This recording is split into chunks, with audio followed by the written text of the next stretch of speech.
we want to continue our study to see areas in our life where we come short. ನಾವು ನಮ್ಮ ಜೀವಿತದ ಯಾವ ಕ್ಷೇತ್ರದಲ್ಲಿ ಕೆಳಗಿಳಿದಿದ್ದೇವೆ ಅಥವಾ ಕಡಿಮೆ ಇದ್ದೇವೆ ಎಂಬುದನ್ನು ನೋಡುವುದರಲ್ಲಿ ಈ ಒಂದು ಅಧ್ಯಯನವನ್ನು ಮುಂದುವರಿಸೋಣ. God wants us to be balanced. He does not want us to be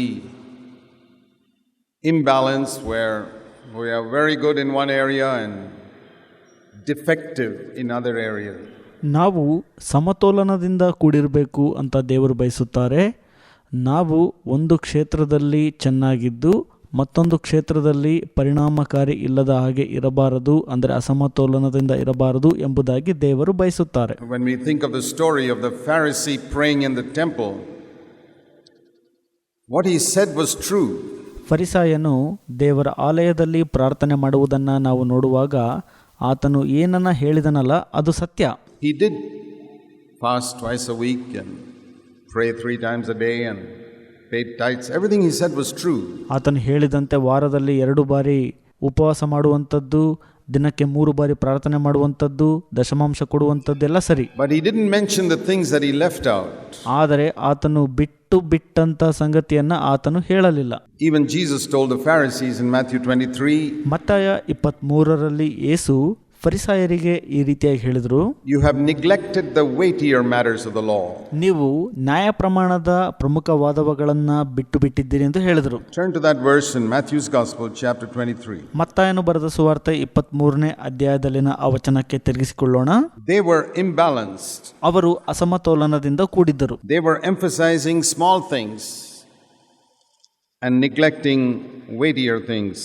ಅವರು ಪ್ರಮುಖವಾದವುಗಳನ್ನು ಬಿಟ್ಟು ಸಣ್ಣ ಸಂಗತಿಗಳನ್ನು ಒತ್ತಿ ಹೇಳುತ್ತಿದ್ದರು. Matthew 23 and verse 23, Jesus said, Woe unto you. ಮತ್ತಾಯ 23:23ರಲ್ಲಿ ಯೇಸು ಈ ರೀತಿಯಾಗಿ ಹೇಳ್ತಾರೆ, ನಿಮಗೆ ಅಯ್ಯೋ ಅಂತ. Now, when Jesus says woe, it means like a curse. ಯೇಸು ಸ್ವಾಮಿ ಯಾವಾಗಲಾದರೂ ಅಯ್ಯೋ ಎಂಬುದಾಗಿ ಹೇಳುವಾಗ ಅದರ ಅರ್ಥ ಶಾಪ ಎಂಬುದಾಗಿ. A curse be upon you, you who tithe mint and dill and cumin.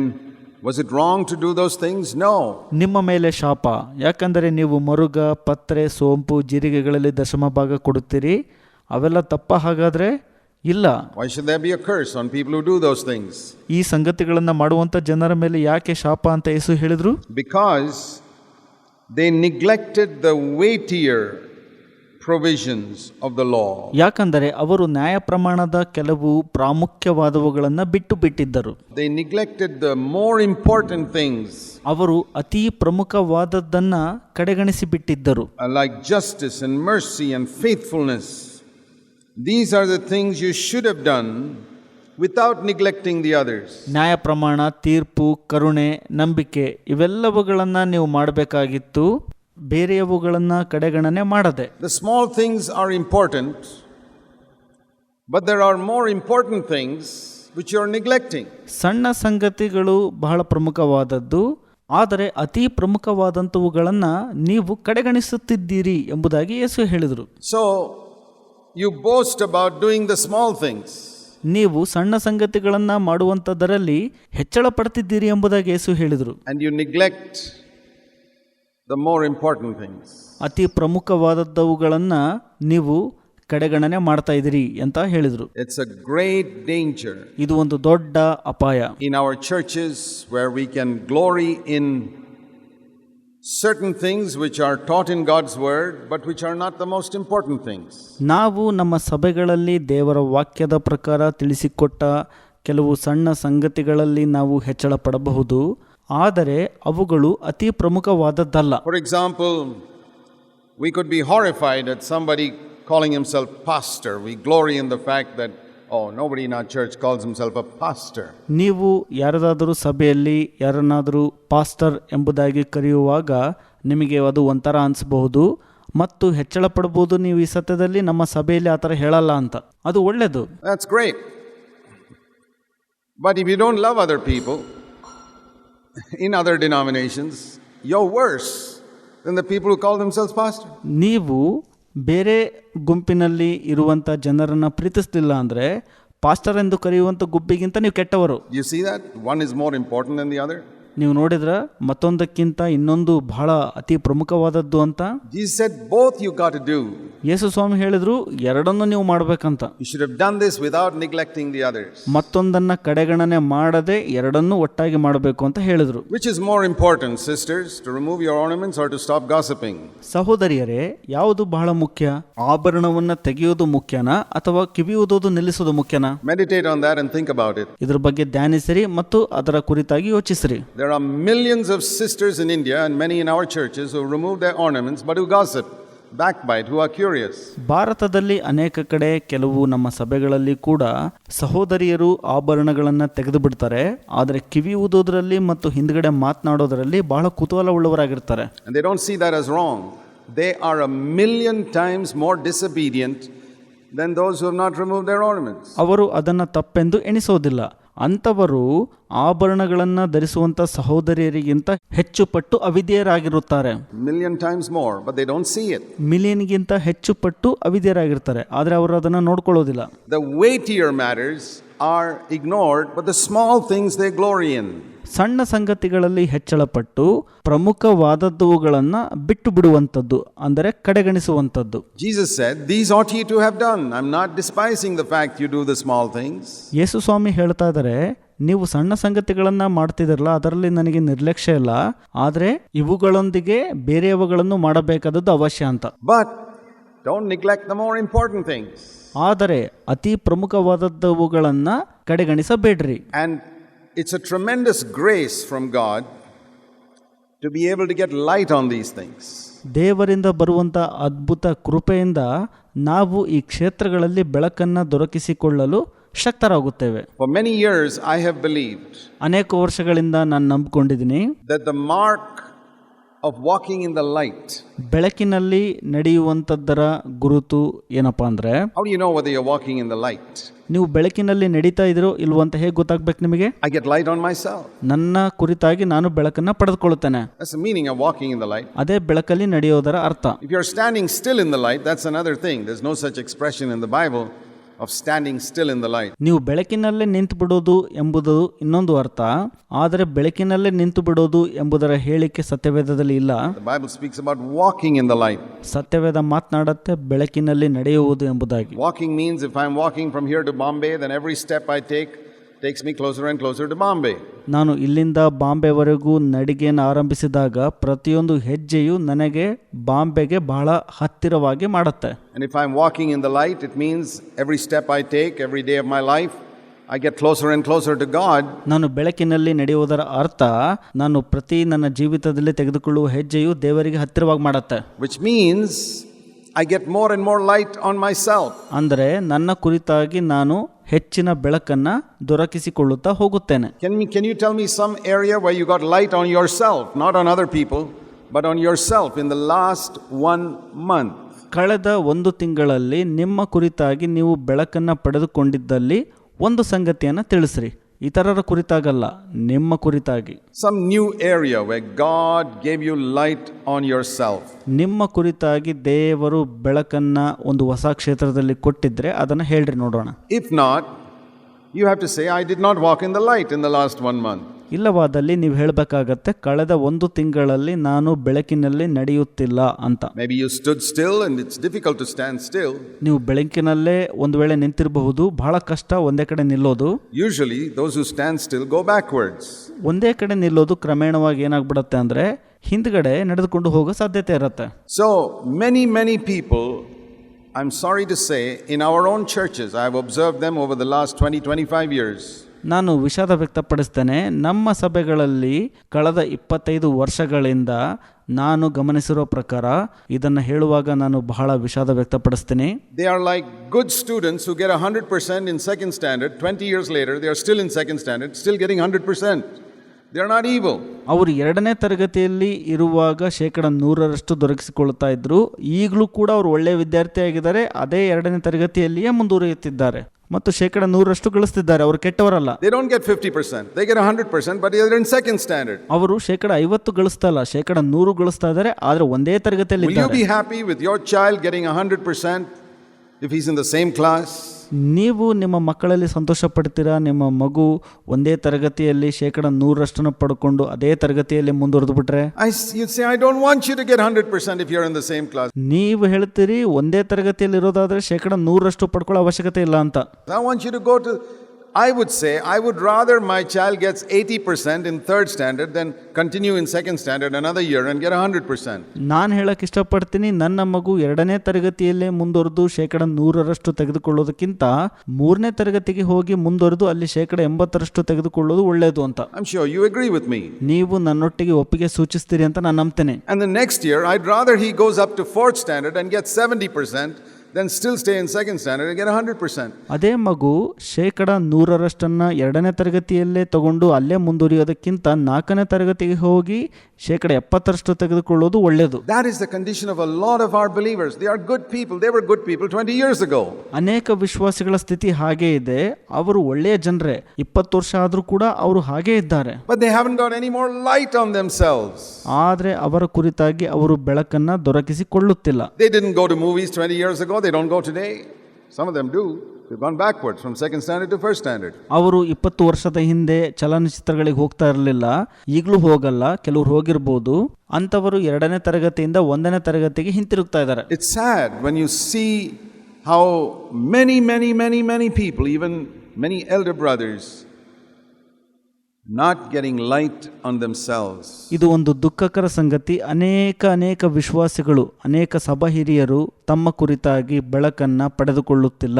If you don't get light on yourself, you're not able to give light to other people. ನಿಮ್ಮ ಕುರಿತಾಗಿ ನೀವು ಬೆಳಕನ್ನು ದೊರಕಿಸಿಕೊಳ್ಳುತ್ತಿಲ್ಲ ಅಂದರೆ ನೀವು ಇತರರಿಗೆ ಬೆಳಕನ್ನು ಕೊಡ್ಲಿಕ್ಕಾಗೋದಿಲ್ಲ. The content of our ministry must be the areas where God gives us light on ourselves. ಯಾವ ವಿಷಯದಲ್ಲಿ ದೇವರು ನಮಗೆ ನಮ್ಮ ಕುರಿತಾಗಿ ಬೆಳಕನ್ನು ಕೊಡುತ್ತಾರೋ ಅದು ನಮ್ಮ ಸೇವೆಯಲ್ಲಿ ಒಳಗೊಂಡಿರುವ ವಿಷಯವಾಗಿರಬೇಕು. God's word is like a two-edged sword that first cuts me before it can cut the other person. It's got two edges. ದೇವರ ವಾಕ್ಯವು ಇಬ್ಬಾಯಿ ಕತ್ತಿಗಿಂತಲೂ ಹರಿತವಾದದ್ದು. ಅದು ಇನ್ನೊಬ್ಬರನ್ನ ಕತ್ತರಿಸುವ ಮೊದಲು ನನ್ನನ್ನು ಕತ್ತರಿಸುವಂತದ್ದಾಗಿದೆ. ಇಬ್ಬಾಯಿ ಕತ್ತಿ ಅದು. If it hasn't cut me and you try to cut other people, you'll be a Pharisee. ಅದು ನನ್ನನ್ನು ಕತ್ತರಿಸಿಲ್ಲ ಅಂದರೆ ನಾನು ಆಗ ಇನ್ನೊಬ್ಬರನ್ನ ಕತ್ತರಿಸಲು ಹೋದರೆ ನಾನು ಫರಿಸಾಯನಾಗ್ಬಿಡ್ತೀನಿ. So we need to really ask God ಹಾಗಾಗಿ ನಾವು ನಿಜವಾಗಲೂ ದೇವರನ್ನ ಕೇಳಿಕೊಳ್ಬೇಕು. To show us areas in our life where our balance is imbalanced. ನಮ್ಮ ಜೀವಿತದ ಯಾವ ಕ್ಷೇತ್ರಗಳಲ್ಲಿ ನಾವು ಸಮತೋಲನದಿಂದ ಅಸಮತೋಲನಕ್ಕೆ ಹೋಗಿದ್ದೇವೆ ಅದನ್ನು ತೋರಿಸುವಂತ ಕೇಳ್ಕೋಬೇಕು ದೇವರಲ್ಲಿ. Where it's, too light on one side. We got some heavy stuff on the other. Very good. ನೋಡ್ರಿ, ಒಂದು ಕಡೆ ಬಹಳ ಹಗುರವಾಗಿರುವಂಥದ್ದಿರುತ್ತೆ, ಮತ್ತೊಂದು ಕಡೆ ಅತಿ ಭಾರವಾಗಿರುವಂಥದ್ದು ಇರುತ್ತೆ. ಒಳ್ಳೆಯದು. We need to put some heavy stuff on the other side too to be balanced. ಅದು ಸಮತೋಲನಗೊಳ್ಬೇಕಂದ್ರೆ ಮತ್ತೊಂದು ಕಡೆನೂ ಕೂಡ ಅತಿ ಭಾರವಾದದ್ದನ್ನು ಇಡಬೇಕಾಗತ್ತೆ. So I want to consider today with you the area of our speech. ನಾನು ನಿಮ್ಮೊಟ್ಟಿಗೆ ಯಾವ ವಿಷಯವನ್ನು ಇವತ್ತು ಮಾತನಾಡಬೇಕಂತಿದ್ದೀನಪ್ಪ ಅಂದರೆ ನಾವು ಮಾತನಾಡುವಂಥ ಕ್ಷೇತ್ರದ ಕುರಿತಾಗಿ. Because this is an area I find even after many years of talking about it, ನಾನು ಕಂಡುಕೊಂಡಿರೋದೇನಪ್ಪ ಅಂದರೆ ಈ ಒಂದು ಕ್ಷೇತ್ರದ ಬಗ್ಗೆ ನಾವು ಅನೇಕ ವರ್ಷಗಳ ಕಾಲ ಮಾತನಾಡಿದ್ರೂ ಕೂಡ most people in our churches still have not got victory. ಅನೇಕ ಜನರು ನಮ್ಮ ಸಭೆಗಳಲ್ಲಿ ಈ ಒಂದು ಕ್ಷೇತ್ರದಲ್ಲಿ ಜಯ ಗಳಿಸಿಲ್ಲ. And that is destroying their life. ಅದು ಅವರ ಜೀವಿತವನ್ನ ನಾಶನಗೊಳಿಸ್ತಾ ಇದೆ. Many who have been baptized in the Holy Spirit, ಅನೇಕರು ಪವಿತ್ರಾತ್ಮನಿಂದ ಅಭಿಷೇಕಿಸಲ್ಪಟ್ಟಿದ್ದರು. all the power has leaked out through the tongue. ಎಲ್ಲ ಬಲವು ಅವರ ಮಾತಿನಿಂದ ಹರಿದು ಹೋಗ್ತಾ ಇದೆ ಅಥವಾ ಸೋರ್ತಾ ಇದೆ. It's like bringing a vessel to God and say, "Oh God, please fill this vessel," and God fills the vessel. ನೀವು ದೇವರ ಬಳಿಗೆ ಒಂದು ಪಾತ್ರನ ತೆಗೆದುಕೊಂಡು ಬಂದು ಅದನ್ನು ತುಂಬಿಸು ಅಂತ ಕೇಳ್ಕೊಳ್ತೀರಿ, ದೇವರು ತುಂಬಿಸ್ತಾರೆ. And there's a big hole underneath. The whole thing leaks out before the day is over. ಆದರೆ ಅದರ ಕೆಳಗಡೆ ಒಂದು ತೂತಿರತ್ತೆ, ಅದು ತುಂಬೋ ಮೊದಲೇ ಅದು ಎಲ್ಲ ಸೋರಿಕೆ ಆಗ್ತಾ ಇರುತ್ತೆ. What's the use going to God and say, "God, fill this vessel"? ಏನು ಪ್ರಯೋಜನ ದೇವ್ರ ಬಳಿಗೆ ಹೋಗಿ ಅದನ್ನು ತುಂಬಿಸು ಅಂತ ಕೇಳೋದ್ರಲ್ಲಾಗ? I'm sure many people are very sincere ನನಗೆ ಗೊತ್ತಿದೆ ಅನೇಕ ಜನರು ಈ ವಿಷಯದಲ್ಲಿ ಪ್ರಾಮಾಣಿಕರಾಗಿದ್ದಾರೆ, ಯಥಾರ್ಥರಾಗಿದ್ದಾರೆ in asking God to fill the vessel, but there's a hole underneath and that hole is usually in the tongue. ಪಾತ್ರೆಯನ್ನು ತುಂಬಿಸು ಅನ್ನುವಂಥ ವಿಷಯದಲ್ಲಿ, ಆದರೆ ಅವರ ಒಂದು ಪಾತ್ರೆಯು ತೂತಾಗಿದೆ. ಆ ತೂತು ಯಾವುದಪ್ಪ ಅಂದರೆ ಅವರು ಮಾತನಾಡುವಂಥ ಕ್ಷೇತ್ರ. Everything leaks out. ಪ್ರತಿಯೊಂದು ಕೂಡ ಸೋರಿಕೆ ಆಗ್ತಾ ಇದೆ. And so people are trying to get filled again and again and again, and everything's leaking out. ಜನರು ಅನೇಕ ಬಾರಿ ತುಂಬಿಸಲ್ಪಡೋದರ ಕುರಿತು ಯೋಚಿಸ್ತಿರ್ತಾರೆ, ಆದರೆ ಅದು ಸೋರಿಕೆ ಆಗ್ತಾನೆ ಇರುತ್ತೆ. You'd never do that if you went to buy milk somewhere. ನೀವು ಅದನ್ನು ಮಾಡೋದಿಲ್ಲ ಎಲ್ಲೋ ಒಂದು ಕಡೆ ಹಾಲನ್ನು ತರಲು ಹೊರಗಡೆ ಹೋದಾಗ. You would never take a vessel with even a small pinhole in it. ನೀವು ಒಂದು ಪಾತ್ರೆಯನ್ನು ತೆಗೆದುಕೊಂಡು ಹೋಗೋದಿಲ್ಲ ಅದರಲ್ಲಿ ಒಂದು ಸಣ್ಣ ತೂತಿದ್ರೂ ಕೂಡ. Because milk costs money. ಯಾಕಂದ್ರೆ ಆ ಒಂದು ಹಾಲು ಬೆಲೆ ತೆತ್ತತ್ತೆ, ಅಂದ್ರೆ ಹಣ ಕೊಡಬೇಕಾಗತ್ತೆ. We don't care so much for the power of the Holy Spirit. ನಾವು ಪವಿತ್ರಾತ್ಮನ ಬಲದ ಕುರಿತಾಗಿ ನಾವು ಅಷ್ಟು ಕಾಳಜಿ ತೋರಿಸೋದಿಲ್ಲ. And I want to tell you, the vast majority of us do not have the power of the Holy Spirit. ನಾನು ನಿಮಗೆ ಹೇಳಕ್ಕೆ ಇಷ್ಟಪಡ್ತೀನಿ, ನಮ್ಮಲ್ಲಿನ ಅನೇಕರಿಗೆ ಪವಿತ್ರಾತ್ಮನ ಬಲವು ಇಲ್ಲ. That's obvious to me. Most of our elders don't have the power of the Holy Spirit. ನನಗೆ ನಿಶ್ಚಯ ಅನ್ಸತ್ತೆ, ಎಷ್ಟೋ ಜನ ಹಿರಿಯರಿಗೆ, ಸಭಾ ಹಿರಿಯರಿಗೆ ಪವಿತ್ರಾತ್ಮನ ಬಲ ಇಲ್ಲ. It's so heavy their life, it's so boring their ministry because there's leakage through the tongue. ಅವರ ನಾಲಿಗೆಯ ಕ್ಷೇತ್ರದಲ್ಲಿ ಸೋರಿಕೆ ಇರೋದ್ರಿಂದ ಅವರ ಜೀವಿತವು ಬಹಳ ಭಾರವಾಗಿದೆ ಮತ್ತು ಅವರ ಸೇವೆಯು ಬಹಳ ಬೇಸರದಿಂದ ಕೂಡಿದೆ. If they can plug that leakage, what a difference will take place in their life and their ministry. ಆ ಸೋರಿಕೆಯನ್ನು ಸರಿಪಡಿಸಿದರೆ ನೀರು ಅವರ ಜೀವಿತದಲ್ಲಿ ತುಂಬಿಕೊಳ್ಳುತ್ತೆ ಮತ್ತು ಸೇವೆಯು ವ್ಯತ್ಯಾಸದಿಂದ ಕೂಡಿರುತ್ತದೆ. A lot of our sisters, the tremendous leakage through their tongue, huge holes in the vessel. ಅನೇಕ ಸಹೋದರಿಯರು ತಮ್ಮ ನಾಲಿಗೆಯ ಕ್ಷೇತ್ರದಲ್ಲಿ ಬಹಳ ದೊಡ್ಡದಾದ ಸೋರಿಕೆಯನ್ನ ಇಟ್ಕೊಂಡಿದ್ದಾರೆ. They never seem to plug it. ಅವರು ಅದನ್ನು ಸರಿಪಡಿಸೋದ್ರಲ್ಲಿ ಅಥವಾ ಮುಚ್ಚೋದ್ರಲ್ಲಿ ಶ್ರಮ ವಹಿಸೋದಿಲ್ಲ. So I want to show you a few verses. ನಾನು ನಿಮಗೆ ಕೆಲವು ವಚನಗಳನ್ನು ತೋರಿಸ ಬಯಸುತ್ತೇನೆ. One of the first things I want to show you is in Acts of the Apostles chapter 2 verse 4. ಒಂದು ಸಂಗತಿ ನಾನು ಮೊದಲಿಗೆ ತೋರಿಸೋದೇನಪ್ಪ ಅಂದ್ರೆ ಅಪೊಸ್ತಲರ ಕೃತ್ಯಗಳು 2ನೇ ಅಧ್ಯಾಯ 4ನೇ ವಚನ. When the new covenant began, ಹೊಸ ಒಡಂಬಡಿಕೆಯು ಪ್ರಾರಂಭಗೊಂಡಾಗ, the new covenant did not begin in the Gospels. ಹೊಸ ಒಡಂಬಡಿಕೆಯು ಸುವಾರ್ತೆಯಲ್ಲಿ ಪ್ರಾರಂಭಗೊಳ್ಳಲಿಲ್ಲ. It began in Acts chapter 2 verse 4. ಅದು ಅಪೊಸ್ತಲರ ಕೃತ್ಯಗಳು 2ನೇ ಅಧ್ಯಾಯ 4ನೇ ವಚನದಲ್ಲಿ ಪ್ರಾರಂಭಗೊಂಡಿತು. That's where the new covenant began. ಈ ರೀತಿಯಾಗಿ ಹೊಸ ಒಡಂಬಡಿಕೆಯು ಆರಂಭಗೊಂಡಿತು. They were all filled with the Holy Spirit. It's only after that ಅವರೆಲ್ಲರೂ ಪವಿತ್ರಾತ್ಮ ಭರಿತರಾದರು. ಆ ನಂತರ ಮಾತ್ರವೇ that we can say, now we can see what the new covenant is all about. ನಾವೀಗ ಹೇಳ್ಬಹುದು ಹೊಸ ಒಡಂಬಡಿಕೆ ಏನಿದೆ ಅಂತ. So we see here, ಹಾಗಾಗಿ ನಾವಿಲ್ಲಿ ನೋಡ್ತೇವೆ, they were all filled with the Holy Spirit and they began to speak with other tongues as the Spirit was giving them utterance. ಅವರೆಲ್ಲರೂ ಪವಿತ್ರಾತ್ಮ ಭರಿತರಾದರು. ಆತ್ಮನು ತಮಗೆ ನುಡಿಯುವ ಶಕ್ತಿಯನ್ನು ಕೊಟ್ಟ ಪ್ರಕಾರ ಅವರು ಬೇರೆ ಬೇರೆ ಭಾಷೆಗಳಲ್ಲಿ ಮಾತನಾಡುವುದಕ್ಕೆ ಪ್ರಾರಂಭಿಸಿದರು. So, and then it says tongues of fire sat on all of them, verse 3.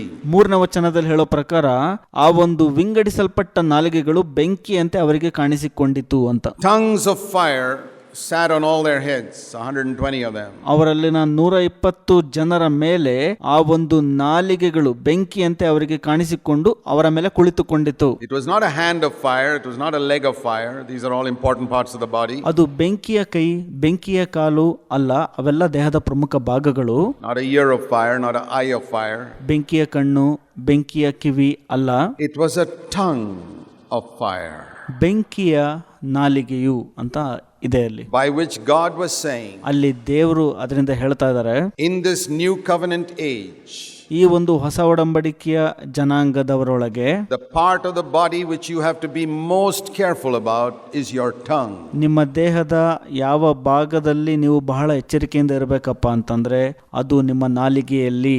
Because that is the part of your body which I am going to use the most in the new covenant. ಯಾಕಂದರೆ ಈ ದೇಹದ ಅತಿ ಪ್ರಮುಖವಾದ ಅಂಗವಾದ ನಾಲಿಗೆಯನ್ನು ಈ ಒಂದು ಹೊಸ ಒಡಂಬಡಿಕೆಯಲ್ಲಿ ನಾನು ಹೆಚ್ಚಾಗಿ ಉಪಯೋಗಿಸಿಕೊಳ್ಳುತ್ತೇನೆ. Yes, I will use your legs to take you to some place to preach the gospel. ನಾನು ನಿಮ್ಮ ಕಾಲನ್ನು ಉಪಯೋಗಿಸ್ಕೊಳ್ತೀನಿ, ಅದನ್ನು ಕೆಲವು ಸ್ಥಳಗಳಿಗೆ ಸುವಾರ್ತೆ ಸಾರಲು ತೆಗೆದುಕೊಂಡು ಹೋಗ್ತೀನಿ ಅಂತ ದೇವರು ಹೇಳ್ತಾರೆ. I will use your hands to bless other people. ನಿಮ್ಮ ಕೈಯನ್ನು ಉಪಯೋಗಿಸುತ್ತೇನೆ ಇನ್ನೊಬ್ಬರನ್ನು ಆಶೀರ್ವದಿಸಲು.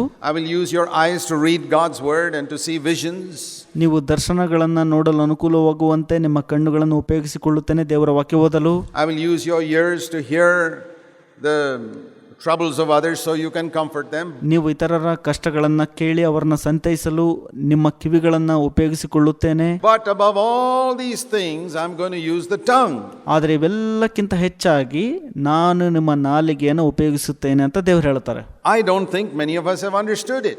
ನನಗೆ ಅನ್ಸತ್ತೆ ಅನೇಕರು ಇದನ್ನು ಅರ್ಥ ಮಾಡ್ಕೊಂಡಿಲ್ಲ ಅಂತ. I don't think many of the Pentecostals and Charismatics have understood it. ಪೆಂಟೆಕಾಸ್ಟಲ್ ಮತ್ತು ಕ್ಯಾರಿಸ್ಮ್ಯಾಟಿಕ್ಗಳು ಕೂಡ ಇದನ್ನು ಅಷ್ಟಾಗಿ ಅರ್ಥ ಮಾಡ್ಕೊಂಡಿಲ್ಲ. They speak in other tongues, but when they speak at home, they can't control their mother tongue. ಅವರು ಅನ್ಯ ಭಾಷೆಯಲ್ಲಿ ಹೊರಗಡೆ ಮಾತನಾಡ್ತಾರೆ, ಆದರೆ ತಮ್ಮ ಮಾತೃಭಾಷೆಯನ್ನ ತಮ್ಮ ಮನೆಗಳಲ್ಲಿ ನಿಯಂತ್ರಣದಲ್ಲಿ ಇಟ್ಕೊಳ್ಳಿಕ್ಕೆ ಆಗ್ತಿರಲ್ಲ ಅವ್ರ ಕೈಯಲ್ಲಿ. And that's not the Holy Spirit. ಅದು ಪವಿತ್ರಾತ್ಮನಲ್ಲ. When God baptized me in the Holy Spirit and gave me the gift of other tongues, He also gave me grace to control my mother tongue. ನಾನು ಪವಿತ್ರಾತ್ಮನಿಂದ ಅಭಿಷೇಕಿಸಲ್ಪಟ್ಟಾಗ ದೇವರು ಅನ್ಯ ಭಾಷೆ ವರವನ್ನ ಕೊಟ್ಟರು, ಅದರಂತೆ ನನ್ನ ಮಾತೃಭಾಷೆಯನ್ನ ಸ್ವನಿಯಂತ್ರಣದಲ್ಲಿಡಲು ದೇವರು ತನ್ನ ಕೃಪೆಯನ್ನು ಸಹ ಕೊಟ್ಟರು. And I tell you, if you speak in other tongues and you can't control your mother tongue, ನೀವು ಇತರ ಭಾಷೆಯನ್ನ ಆಡ್ತಾ ಇದ್ರಿ, ನಿಮ್ಮ ಮಾತೃಭಾಷೆಯನ್ನ ನಿಯಂತ್ರಣದಲ್ಲಿಡಲು ಆಗ್ತಾ ಇಲ್ಲ ಅಂದ್ರೆ ನಿಮ್ಮ ಕೈಲಿ, probably what you got is an evil spirit, not the Holy Spirit. ನನಗನ್ಸುತ್ತೆ ನೀವು ಪವಿತ್ರಾತ್ಮನನ್ನ ಸ್ವೀಕರಿಸಿಕೊಂಡಿಲ್ಲ, ಕೆಡುಕನ ಆತ್ಮವನ್ನ ಸ್ವೀಕರಿಸಿಕೊಂಡಿದ್ದೀರಿ ಅಂತ. You mean the Holy Spirit can give you other tongues but He cannot control your mother tongue? That's not the Holy Spirit. ನಿಮಗನ್ಸತ್ತ ಪವಿತ್ರಾತ್ಮನು ಅನ್ಯ ಭಾಷೆ ವರ ಕೊಟ್ಟಿದ್ದಾನೆ, ಆದರೆ ಮಾತೃಭಾಷೆ ನಿಯಂತ್ರಣದಲ್ಲಿಡಲು ಆಗ್ತಾ ಇಲ್ಲ ಅಂತ.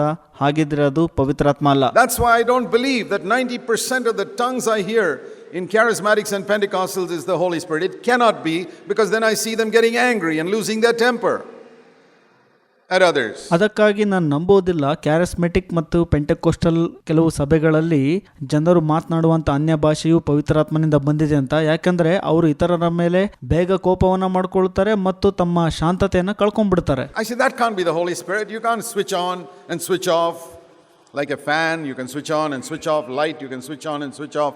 No.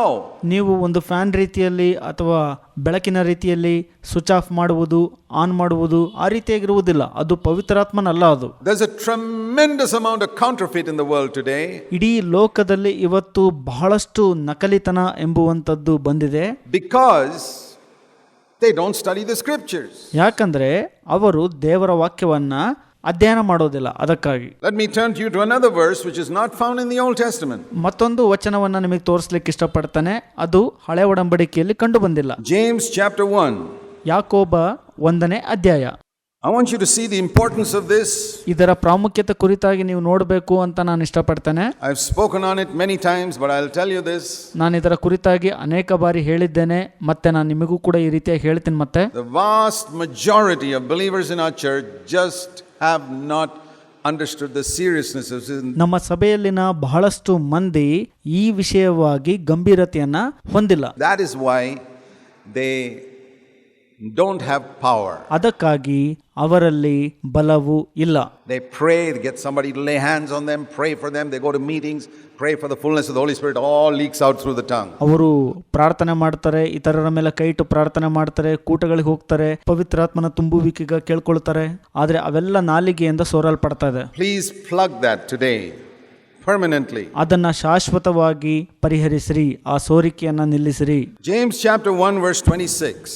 ಯಾಕೋಬ 1:26. If anyone thinks himself to be religious and ನಿಮ್ಮಲ್ಲಿ ಭಕ್ತನೆಂದೆಣಿಸಿಕೊಳ್ಳುವ ಯಾವನಾದರೂ, I believe in this context it's referring to spiritual, not religious as we talk about it. ನಾವು ಮಾತನಾಡುವಂತ ಧಾರ್ಮಿಕತೆಗೆ ಇದು ಸಂಬಂಧಪಡಲ್ಲ, ಇದು ಒಂದು ಆತ್ಮಿಕತೆಗೆ ಸಂಬಂಧಪಡುತ್ತೆ ಎಂಬುದಾಗಿ ನಾನು ನಂಬುತ್ತೇನೆ. But if a man thinks himself to be a spiritual man and he cannot control his own tongue, ತಾನು ಆತ್ಮಿಕನೆಂದೆಣಿಸಿಕೊಳ್ಳುವ ಯಾವನಾದರೂ ತನ್ನ ನಾಲಿಗೆಗೆ ಕಡಿವಾಣ ಹಾಕದೇ ಇದ್ದರೆ he's actually deceiving his own heart. ಅವನು ತನ್ನ ಹೃದಯವನ್ನ ಮೋಸಗೊಳಿಸಿಕೊಳ್ಳುವವನಾಗಿರುತ್ತಾನೆ. His religion is worth zero. ಆಗ ಅವನ ಧಾರ್ಮಿಕತೆಯು ಅಥವಾ ಭಕ್ತಿಯು ಶೂನ್ಯವಾಗಿದೆ, ಅಂದರೆ ನಿಷ್ಪ್ರಯೋಜಕವಾಗಿದೆ. You come to every conference. ನೀವು ಪ್ರತಿ ಕಾನ್ಫರೆನ್ಸ್ ಕೂಟಗಳಿಗೆ ಬರ್ತೀರಿ. You're an elder brother in your church, or you're an elder brother's wife, and you're a senior brother, senior sister. ನೀವು ನಿಮ್ಮ ಸಭೆಯಲ್ಲಿ ಸಭಾ ಹಿರಿಯರಾಗಿರ್ತೀರಿ. ನೀವು ನಿಮ್ಮ ಸಭಾ ಹಿರಿಯನ ಪತ್ನಿಯಾಗಿರ್ತೀರಿ, ಹಿರಿಯ ಸಹೋದರ ಮತ್ತು ಹಿರಿಯ ಸಹೋದರಿಯರಾಗಿರ್ತೀರಿ. You know the Bible and you're sharing the word. ನಿಮಗೆ ಸತ್ಯವೇದ ಗೊತ್ತಿರುತ್ತೆ, ವಾಕ್ಯವನ್ನ ಸಾರ್ತಿರ್ತೀರಿ. And you're active, you're giving money for God's work. ನೀವು ಬಹಳ ಚಟುವಟಿಕೆಯಿಂದ ಕೂಡಿರ್ತೀರಿ, ದೇವರ ಕಾರ್ಯಕ್ಕೆ ಹಣ ಕೊಡ್ತಿರ್ತೀರಿ. And you're humbling yourself, you're getting victory over dirty thoughts. ನಿಮ್ಮನ್ನ ನೀವು ತಗ್ಗಿಸ್ಕೊಳ್ತಿರ್ತೀರಿ, ಹೊಲಸು ಯೋಚನೆಗಳ ಮೇಲೆ ಜಯವನ್ನ ಗಳಿಸ್ತಿರ್ತೀರಿ. And you're controlling lust and everything else, but you lose your temper. ನೀವು ನಿಮ್ಮ ಮೋಹವನ್ನ ಪ್ರತಿಯೊಂದನ್ನ ನಿಯಂತ್ರಿಸ್ತಿರ್ತೀರಿ, ಆದ್ರೆ ಶಾಂತತೆನ ಕಳ್ಕೊಳ್ತೀರಿ. You ask God how much you get, zero. ಆದ್ರೆ ನೀವು ದೇವರನ್ನ ಕೇಳೋದಾದ್ರೆ ಎಷ್ಟು ಪಡ್ಕೊಳ್ತಿದ್ದೀರಿ ಅಂತ, ಶೂನ್ಯ ಅದು. Lord, zero? After all that I did for you? That's right, zero. Because you cannot control your tongue. ಕರ್ತರೆ, ನಾನು ನಿನಗಾಗಿ ಇವೆಲ್ಲವನ್ನ ಮಾಡಿದ್ದೀನಿ, ನಾನು ಶೂನ್ಯ ಸಂಪಾದನೆ ಮಾಡ್ಕೊಂಡಿದ್ದೀನಿ ಅಂತ ಕೇಳುವಾಗ ದೇವರು ಹೇಳ್ತಾರೆ, ಹೌದು, ನೀನ್ ನಾಲಿಗೆನ ನಿಯಂತ್ರಣದಲ್ಲಿಟ್ಟಿಲ್ಲ, ಅದಕ್ಕೆ ಶೂನ್ಯ ಅಂತ. How many of you believe that? I doubt whether 95% of you believe that. ಎಷ್ಟು ಜನ ನೀವು ಇದನ್ನ ನಂಬ್ತೀರಿ? ನನಗೆ ಗೊತ್ತಿದೆ 95% ಮಂದಿ ನಿಮ್ಮಲ್ಲಿ ಇದನ್ನ ನಂಬೋದಿಲ್ಲ. You think that because you're doing so many things for the Lord, ನೀವು ಅನ್ಕೊಳ್ತೀರಿ ನಾನು ಕರ್ತನಿಗಾಗಿ ಅನೇಕ ಸಂಗತಿಗಳನ್ನ ಮಾಡ್ತಾ ಇದ್ದೀನಿ ಅಂತ. your tongue, you get lose control of it a little bit, it doesn't matter. ನೀವು ನಿಮ್ಮ ನಾಲಿಗೆಯಲ್ಲಿ ಬಹಳ ಸುಲಭ ನಿಯಂತ್ರಣವನ್ನು ಕಳೆದುಕೊಳ್ತಾ ಇದ್ರೆ ಏನಾಗಲ್ಲ ಅಂತ. That, according to this verse, is the test of whether you're spiritual. ನೀವು ಆತ್ಮಿಕರೋ ಇಲ್ಲವೋ ಎಂಬುವಂಥದ್ದು ಈ ವಚನದಲ್ಲಿ ನಿಮಗೆ ಪರೀಕ್ಷೆಯಾಗತ್ತೆ. At least from today, say to yourself, ಇವತ್ತಿನಿಂದಲಾದರೂ ನಿಮಗೆ ನೀವು ಇದನ್ನ ಹೇಳ್ಕೊಳ್ರಿ. if I cannot control my tongue, all my Christianity is worth zero. ನಾನು ನನ್ನ ನಾಲಿಗೆಯನ್ನ ನಿಯಂತ್ರಣದಲ್ಲಿ ಇಟ್ಕೊಳ್ತಿಲ್ಲ ಅಂದ್ರೆ ನನ್ನ ಇಡೀ ಕ್ರೈಸ್ತತ್ವವು ಶೂನ್ಯವಾಗಿದೆ ಎಂಬುದಾಗಿ ಹೇಳ್ಕೊಳ್ರಿ.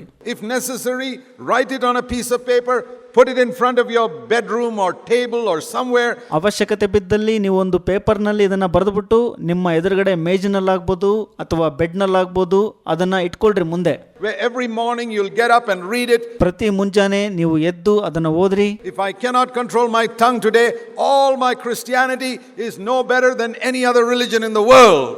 ನಾನು ಇಂದು ನಾಲಿಗೆಯನ್ನ ನಿಯಂತ್ರಣದಲ್ಲಿ ಇಟ್ಕೊಳ್ತಿಲ್ಲ ಅಂತಂದ್ರೆ ನನ್ನ ಕ್ರೈಸ್ತತ್ವವು ಇಡೀ ಲೋಕದ ಬೇರೆ ಎಲ್ಲಾ ಧಾರ್ಮಿಕತೆಗಿಂತ ಉತ್ತಮವಾಗಿಲ್ಲ ಎಂಬುದಾಗಿ ತಿಳ್ಕೊಳ್ರಿ. Being born again, rubbish. You're no better than a nominal Christian if you cannot control your tongue. ನೀವು ನಿಮ್ಮ ನಾಲಿಗೆಯನ್ನ ನಿಯಂತ್ರಣದಲ್ಲಿ ಇಡ್ತಾ ಇಲ್ಲ ಅಂತಂದ್ರೆ ನಾಮಕಾವಸ್ಥೆ ಕ್ರೈಸ್ತರಿಗಿಂತ ನೀವು ಉತ್ತಮರೇನಲ್ಲ. ಹಾಗಿದ್ದಾಗ ನೀವು ಹೊಸದಾಗಿ ಹುಟ್ಟಿದೀನಿ ಅಂತ ಹೇಳುವುದು ಕಸದ ಬುಟ್ಟಿಗೆ ಸಮ. It's the truth. ಇದು ಸತ್ಯ. But 95% of people in our midst don't believe it. ನಮ್ಮ ಮಧ್ಯದಲ್ಲಿರುವಂತ 95% ಜನರು ಇದನ್ನ ನಂಬೋದಿಲ್ಲ. I preached on it for years. ನಾನು ವರ್ಷಾನುಗಟ್ಟಲೆ ಇದನ್ನ ಪ್ರಸಂಗ ಮಾಡಿದ್ದೀನಿ. People are curious with their tongue, they gossip with their tongue, they are angry, they are bitter, they criticize, and they think they are spiritual. ಅವರು ತಮ್ಮ ನಾಲಿಗೆಯ ವಿಷಯದಲ್ಲಿ ಕುತೂಹಲ ಉಳ್ಳವರಾಗಿರ್ತಾರೆ, ಚಾಡಿ ಹೇಳುತ್ತಾರೆ, ಕಿವಿ ಊದುತ್ತಾರೆ, ಇನ್ನೊಬ್ಬರ ಮೇಲೆ ಕೋಪ ಮಾಡ್ಕೊಳ್ತಾರೆ, ಕಹಿಬಾನೆ ಇಟ್ಕೊಂಡಿರ್ತಾರೆ. ಇಷ್ಟೆಲ್ಲ ಆದ್ರೂ ತಾವು ಆತ್ಮಿಕರು ಅಂದ್ಕೊಳ್ತಾರೆ. Can you imagine such deception? ನೀವು ಕಲ್ಪಿಸ್ಕೊಳ್ತೀರಾ ಎಂತಹ ವಂಚನೆ ಇದು ಅಂತ? I want you to wake you up before you discover this at the judgment seat of Christ. ನೀವು ಕ್ರಿಸ್ತನ ನ್ಯಾಯ ತೀರ್ಪಿನ ಎದುರುಗಡೆ ನೀವು ಗ್ರಹಿಸಿಕೊಳ್ಳೋದಕ್ಕಿಂತ ಮೊದಲೇ ನಾನು ನಿಮ್ಮನ್ನ ಎಚ್ಚರ ಪಡಿಸ್ತಾ ಇದ್ದೀನಿ. Where Jesus sits on his throne and says you get 0 out of 100. ಯೇಸು ಸ್ವಾಮಿ ಸಿಂಹಾಸನದ ಮೇಲೆ ಕುತ್ಕೊಂಡು ಈ ರೀತಿಯಾಗಿ ನಿಮಗೆ ಹೇಳಬಾರ್ದು ನೀವು 100ಕ್ಕೆ ಶೂನ್ಯ ಸಂಪಾದನೆ ಮಾಡಿದ್ದೀರಿ ಅಂತ. But Lord, I was in CFC, I went to all the conferences, I went to so many meetings. ನೀವು ಹೇಳ್ಬೋದು, ಕರ್ತರೆ ನಾನು CFC ಸಭೆಗೆ ಹೋಗಿದ್ದೀನಿ, ಕಾನ್ಫರೆನ್ಸ್ ಕೂಟಗಳಿಗೆ ಹೋಗಿದ್ದೀನಿ, ಎಷ್ಟೋ ಕೂಟಗಳನ್ನ ಹಾಜರಾಗಿದ್ದೀನಿ ಅಂತ. I got victory over this, victory over that, but the Lord says you never control your tongue. ನೀವು ಹೇಳ್ಬೋದು ಅದ್ರ ಮೇಲೆ ಜಯ ಗಳಿಸಿದ್ದೀನಿ, ಇದ್ರ ಮೇಲೆ ಜಯ ಗಳಿಸಿದ್ದೀನಿ ಅಂತ. ಆದ್ರೆ ಕರ್ತರ್ ಹೇಳ್ತಾರೆ ನಿನ್ನ ನಾಲಿಗೆಯ ಮೇಲೆ ನೀನು ನಿಯಂತ್ರಣ ಸಾಧಿಸಲಿಲ್ಲ ಅಂತ. Didn't you read in the word that your religion is worth 0 if you can't control your tongue? ಇಲ್ಲಿ ವಾಕ್ಯವನ್ನು ಓದ್ಕೊಂಡ್ರ, ನೀವು ನಿಮ್ಮ ನಾಲಿಗೆಗೆ ಕಡಿವಾಣ ಹಾಕದೇ ಇದ್ರೆ ನಿಮ್ಮ ಭಕ್ತಿಯು ನಿಷ್ಪ್ರಯೋಜಕವಾದದ್ದು ಅಂತ. I tell you, I took it seriously years ago. ನಾನು ನಿಮಗೆ ಹೇಳ್ತೀನಿ, ಎಷ್ಟೋ ವರ್ಷಗಳ ಮುಂಚೆನೆ ಇದನ್ನ ಬಹಳ ಗಂಭೀರವಾಗಿ ತೆಗೆದುಕೊಂಡೆ ನಾನು. I cannot control my tongue without God's grace. ದೇವರ ಕೃಪೆಯ ಹೊರತಾಗಿ ನಾನು ನನ್ನ ನಾಲಿಗೆಗೆ ಕಡಿವಾಣ ಹಾಕಕ್ಕಾಗಲ್ಲ. If God's grace were removed from me today, ದೇವರ ಕೃಪೆಯು ಇಂದು ನನ್ನಲ್ಲಿ ತೆಗೆದು ಹಾಕಲ್ಪಟ್ಟಿದ್ದೇ ಆದಲ್ಲಿ I'd be finished. ನಾನು ಮುಗಿದು ಹೋಗ್ತೀನಿ ಅಷ್ಟೇ. I would gossip like many of you. ನಿಮ್ಮ ಹಾಗೆ ನಾನು ಕೂಡ ಚಾಡಿ ಹೇಳಲು ಆರಂಭಿಸ್ಬಿಡ್ತೀನಿ. I'd be curious to find out all types of things like many of you are. ನೀವು ಅನೇಕ ಸಂಗತಿಗಳಲ್ಲಿ ಕುತೂಹಲ ಉಳ್ಳವರಾಗಿರೋ ಪ್ರಕಾರ ನಾನು ಹಾಗೆ ಆಗ್ಬಿಡ್ತೀನಿ. I would backbite like many of you. ನಿಮ್ಮ ಹಾಗೆ ನಾನು ಕೂಡ ಇತರರ ಕುರಿತಾಗಿ ಹಿಂದೆ ಮಾತನಾಡ್ಲಿಕ್ಕೆ ಆರಂಭಿಸ್ಬಿಡ್ತೀನಿ. I would lose my temper like many of you. ನಿಮ್ಮ ಹಾಗೆ ನಾನು ಕೂಡ ಬೇಗ ಶಾಂತತೆಯನ್ನು ಕಳ್ಕೊಂಡ್ಬಿಡ್ತೀನಿ. It will all go. ಇವೆಲ್ಲ ಹೋಗ್ಬಿಡತ್ತೆ. It's only God's grace that keeps us from sin. ದೇವರ ಕೃಪೆಯು ಮಾತ್ರ ನಮ್ಮನ್ನು ಪಾಪದಿಂದ ಕಾಪಾಡಲ್ಪಡಬಹುದಾಗಿದೆ. The Bible says no one can control the tongue in James chapter 3. ಯಾಕೋಬ 3ರಲ್ಲಿ ದೇವರ ವಾಕ್ಯ ಹೇಳುತ್ತೆ, ಯಾರು ಕೂಡ ತಮ್ಮ ನಾಲಿಗೆಗೆ ಕಡಿವಾಣ ಹಾಕಕ್ಕಾಗಲ್ಲ ಅಂತ. Only the grace of God. ದೇವರ ಕೃಪೆಯಿಂದ ಮಾತ್ರ ಇದು ಸಾಧ್ಯ. Man can tame animals, lions, snakes, but you can't control the tongue. ಮನುಷ್ಯನು ಪ್ರಾಣಿಗಳನ್ನು, ಸಿಂಹಗಳನ್ನು, ಸರ್ಪಗಳನ್ನು ಕಟ್ಟಿ ಹಾಕ್ಬೋದು, ತನ್ನ ನಾಲಿಗೆಯನ್ನು ಕಟ್ಟಿ ಹಾಕ್ಲಿಕ್ಕೆ ಆಗಲ್ಲ ಅಂತ. Says that in James chapter 3, ಯಾಕೋಬ 3ರಲ್ಲಿ ಅದು ಹೇಳುತ್ತೆ, verse 8. 8ನೇ ವಚನ. He says this is scary. You can tame a tiger, but you can't tame a tongue. It's never been done. ನೀವು ಒಂದು ಹುಲಿಯನ್ನ ಬೇಕಾದ್ರೆ ಹತೋಟಿಗೆ ತಂದು ಬಿಡಬಹುದು, ಆದರೆ ನಿಮ್ಮ ನಾಲಿಗೆಯನ್ನು ಹತೋಟಿಗೆ ತರಲಾರರಿ ಎಂಬುದಾಗಿ ಅಲ್ಲಿ ಹೇಳುತ್ತೆ. ಅದು ಒಂದು ಭಯಪಡಿಸುವಂತ ಸಂಗತಿ. It has never been done. ಅದು ಎಂದಿಗೂ ಆಗಲಾರದು. With the same tongue we bless God our Father, and with the same tongue the same day we curse or shout at other people. ಅದೇ ನಾಲಿಗೆಯಿಂದ ನಾವು ದೇವರನ್ನ ಕೊಂಡಾಡುತ್ತೇವೆ ಮತ್ತು ಅದೇ ನಾಲಿಗೆಯಿಂದ ನಾವು ಮನುಷ್ಯರನ್ನ ಶಪಿಸುತ್ತೇವೆ. ಅದು ಒಂದೇ ದಿನ ಎಂಬುದಾಗಿ ಅಲ್ಲಿ ಹೇಳುತ್ತೆ. It has never been done. ಅದು ಎಂದಿಗೂ ಹತೋಟಿಗೆ ತರಲಿಕ್ಕೆ ಆಗಲ್ಲ ನಮ್ಮ ಕೈಲದು. It can only be done by the Holy Spirit's power. ಪವಿತ್ರಾತ್ಮನ ಬಲದಿಂದ ಮಾತ್ರ ನಾವು ಇದನ್ನ ಹತೋಟಿಗೆ ತರಬಹುದಾಗಿದೆ. If there's one area you can never get victory without the Holy Spirit's power, it's in the use of the tongue. ನಾವು ನಾಲಿಗೆಯನ್ನು ಉಪಯೋಗಿಸುವಂತ ವಿಷಯದಲ್ಲಿ ಮಾತ್ರ ಪವಿತ್ರಾತ್ಮನ ಸಹಾಯವಿಲ್ಲದೆ ಅದನ್ನ ನಾವು ಗೆಲ್ಲಲು ಅಥವಾ ಜಯಿಸಲು ಆಗೋದಿಲ್ಲ. It's so important. ಇದು ಬಹಳ ಪ್ರಮುಖವಾದದ್ದು. It's the main instrument in the new covenant age. ಹೊಸ ಒಡಂಬಡಿಕೆಯ ಒಂದು ವಿಷಯಕ್ಕೆ ಬಂದಾಗ ಇದು ಬಹಳ ಮುಖ್ಯವಾದ ಅಂಶ. ಇದು God wants sons and daughters to prophesy. ದೇವರಿಗೆ ತನ್ನ ಮಗ ಮತ್ತು ಮಗಳು ಪ್ರವಾದಿಸಬೇಕು ಅಂತ ಬಯಕೆ ಇದೆ. Do you know that God wants all of you to prophesy? ನೀವೆಲ್ಲರೂ ಪ್ರವಾದನೆ ಮಾಡುವವರಾಗಿರ್ಬೇಕು ಅಂತ ದೇವರು ಬಯಸುತ್ತಾರೆ ಅಂತ ನಿಮಗೆ ಗೊತ್ತಿದೆನಾ? Every brother, every sister sitting here, ಇಲ್ಲಿ ಕೂತಿರುವಂತ ಪ್ರತಿ ಸಹೋದರ ಮತ್ತು ಪ್ರತಿ ಸಹೋದರಿ, you won't be a prophet. Prophet is a special calling. ನೀವು ಪ್ರವಾದಿಗಳಾಗ್ಲಿಕ್ಕೆ ಆಗಲ್ಲ. ಪ್ರವಾದಿಗಳು ಬಹಳ ವಿಶೇಷವಾದ ಕರೆಯನ್ನು ಹೊಂದಿಕೊಂಡಿರ್ತಾರೆ. But you can prophesy. ಆದ್ರೆ ನೀವು ಪ್ರವಾದಿಸಬಹುದಾಗಿದೆ. A prophet is a man who stands up in the pulpit. ಪ್ರವಾದಿಯು ವೇದಿಕೆ ಮೇಲೆ ನಿಂತ್ಕೊಂಡು ಮಾತನಾಡುವಂತ ಒಬ್ಬ ವ್ಯಕ್ತಿಯಾಗಿರ್ತಾನೆ. Anointed by God to expose the sins of God's people and to show them the solution. ಒಬ್ಬ ಪ್ರವಾದಿಯು ದೇವರಿಂದ ಅಭಿಷಕ್ತಗೊಂಡು ದೇವ ಜನರ ಪಾಪಗಳನ್ನು ತೋರಿಸಿ ಅದಕ್ಕೆ ಪರಿಹಾರ ಸೂಚಿಸುವಂತವನಾಗಿರ್ತಾನೆ. Prophesying is in your ordinary conversation. ಪ್ರವಾದಿಸುವಂತದ್ದು ನಿಮ್ಮ ಸಾಮಾನ್ಯ ಮಾತುಕತೆಯಲ್ಲಿ ಇರುವಂತದ್ದಾಗಿದೆ. Where you share God's word with somebody 2 minutes. ನೀವು ಇನ್ನೊಬ್ಬರಿಗೆ 2 ನಿಮಿಷಗಳ ಕಾಲ ದೇವರ ವಾಕ್ಯವನ್ನು ಸಾರಿದ್ರೂ ಸಹ And you bless that person. ನೀವು ಆ ವ್ಯಕ್ತಿಯನ್ನ ಆಶೀರ್ವದಿಸ್ತೀರಿ. Do you want to be one like that? ನೀವು ಆ ರೀತಿಯಾಗಿ ಒಬ್ಬರಾಗಿರ್ಬೇಕು ಅಂತ ಇಷ್ಟಪಡ್ತೀರಾ? Every single brother, sister, young and old here can prophesy according to ಪ್ರತಿಯೊಬ್ಬ ಸಹೋದರ ಸಹೋದರಿ ಮತ್ತು ಯೌವನಸ್ಥರು ಹಿರಿಯರು ಮೊದಲುಗೊಂಡು ಪ್ರತಿಯೊಬ್ಬರು ಕೂಡ ಪ್ರವಾದಿಸಬಹುದಾಗಿದೆ. ಯಾವುದ್ರ ಪ್ರಕಾರವಾಗಿ ಅಂದ್ರೆ it says in Acts 2:17, I'll pour out my spirit on all mankind. ಅಪೊಸ್ತಲರ ಕೃತ್ಯಗಳು 2:17ರಲ್ಲಿ ವಾಕ್ಯ ಈ ರೀತಿ ಹೇಳುತ್ತೆ, ನಾನು ಎಲ್ಲಾ ಮನುಷ್ಯರ ಮೇಲೆ ನನ್ನ ಆತ್ಮವನ್ನ ಸುರಿಸುವೆನು ಅಂತ. Turn to that verse. ಆ ವಚನಕ್ಕೆ ತಿರುಗಿಸಿಕೊಳ್ಳ್ರಿ. Acts chapter 2 and verse 17. ಅಪೊಸ್ತಲರ ಕೃತ್ಯಗಳು 2ನೇ ಅಧ್ಯಾಯ 17ನೇ ವಚನ. In the last days I will pour out my spirit on all mankind. ಕಡೆ ದಿನಗಳಲ್ಲಿ ನಾನು ಎಲ್ಲಾ ಮನುಷ್ಯರ ಮೇಲೆ ನನ್ನ ಆತ್ಮವನ್ನ ಸುರಿಸುವೆನು. And your sons and your daughters will prophesy. Your teenage sons and daughters will prophesy. ನಿಮ್ಮ ಕುಮಾರರು ಕುಮಾರ್ತೆಯರು ಪ್ರವಾದಿಸುವರು, ಇದಲ್ಲದೆ ನಿಮ್ಮ ಯೌವನಸ್ಥರಿಗೆ ದರ್ಶನಗಳಾಗುವವು ಎಂಬುದಾಗಿ ಅಲ್ಲಿದೆ. So that means God's not going to pour out his spirit on the dogs and the cats, but there are no dogs and cats in this meeting. ಅದರ ಅರ್ಥ ದೇವರು ತನ್ನ ಆತ್ಮವನ್ನ ನಾಯಿಗಳ ಮೇಲೆ ಬೆಕ್ಕುಗಳ ಮೇಲೆ ಸುರಿಸೋದಿಲ್ಲ. ಈ ಕೂಟದಲ್ಲಿ ನಾಯಿಗಳು ಬೆಕ್ಕುಗಳು ಕುಳಿತಿಲ್ಲ. All mankind. Do you belong to all mankind? My brother, sister, it's for you. ಇಲ್ಲಿ ಹೇಳುತ್ತೆ ಎಲ್ಲಾ ಮನುಷ್ಯರ ಮೇಲೆ ಅಂತ. ನೀವು ಮನುಷ್ಯರಿಗೆ ಸಂಬಂಧಪಡ್ತೀರಾ? ಪ್ರಿಯ ಸಹೋದರ ಮತ್ತು ಸಹೋದರಿ, ಈ ವಾಕ್ಯ ನಿಮಗಾಗಿದೆ. The promise is unto you. Later on, Peter said, it's for you. ಆ ವಾಗ್ದಾನಗಳು ನಿಮಗಾಗಿದೆ. ಪೇತ್ರನು ನಂತರದಲ್ಲಿ ಹೇಳ್ತಾನೆ, ಇದು ನಿಮಗಾಗಿ ಅಂತ. You can prophesy. ನೀವು ಪ್ರವಾದಿಸಬಹುದಾಗಿದೆ. You say, no, it won't happen. Then according to your faith, it be unto you. It will not happen in your case. ನೀವು ಅನ್ಕೋಬಹುದು, ಇಲ್ಲ ನನಗೆ ಆಗೋಲ್ಲ ಅಂತ. ನೀವು ನಿಮ್ಮ ಪ್ರಕರಣದ ಪ್ರಕಾರ ನಿಮಗೆ ನಂಬಿಕೆ ಇಲ್ಲದ್ರಿಂದ ಇದು ಆಗೋದಿಲ್ಲ. But if you will take God's word as it says, ಇಲ್ಲಿ ದೇವರ ವಾಕ್ಯ ಹೇಳೋ ಪ್ರಕಾರ ನೀವು ತೆಗೆದುಕೊಳ್ಳೋದಾದ್ರೆ, God, I'm not called to be a prophet, but I can prophesy. ದೇವರೇ, ನಾನು ಪ್ರವಾದಿ ಅಂತ ಕರೆಸ್ಕೊಳ್ಳಕ್ಕೆ ಇಷ್ಟ ಇಲ್ಲ, ನಾನು ಪ್ರವಾದಿಸಲು ಇಷ್ಟಪಡ್ತೇನೆ ಅಂತ ದೇವರಿಗೆ ಹೇಳುವಾಗ, I can bless people with the words I speak. ನಾನು ಮಾತನಾಡುವಂತ ಮಾತಿನಿಂದ ಇತರರನ್ನ ಆಶೀರ್ವದಿಸಬೇಕು ಸ್ವಾಮಿ. And it also says, it's repeated in 1 Corinthians 14. 1 ಕೊರಿಂಥ 14ರಲ್ಲಿ ಇದು ಮತ್ತೊಮ್ಮೆ ಹೇಳಲ್ಪಟ್ಟಿದೆ. Listen to this word. ಈ ವಾಕ್ಯವನ್ನು ಕೇಳಿಸ್ಕೊಳ್ರಿ. Verse 31, 1 Corinthians 14:31 is telling in a church. 1 ಕೊರಿಂಥ 14:31 ಇಲ್ಲಿ ಸಭೆಗೆ ಈ ಮಾತನ್ನ ಅಥವಾ ವಾಕ್ಯವನ್ನ ಹೇಳಲಾಗ್ತಾ ಇದೆ. You can all prophesy. ನೀವೆಲ್ಲರೂ ಪ್ರವಾದಿಸಬಹುದು.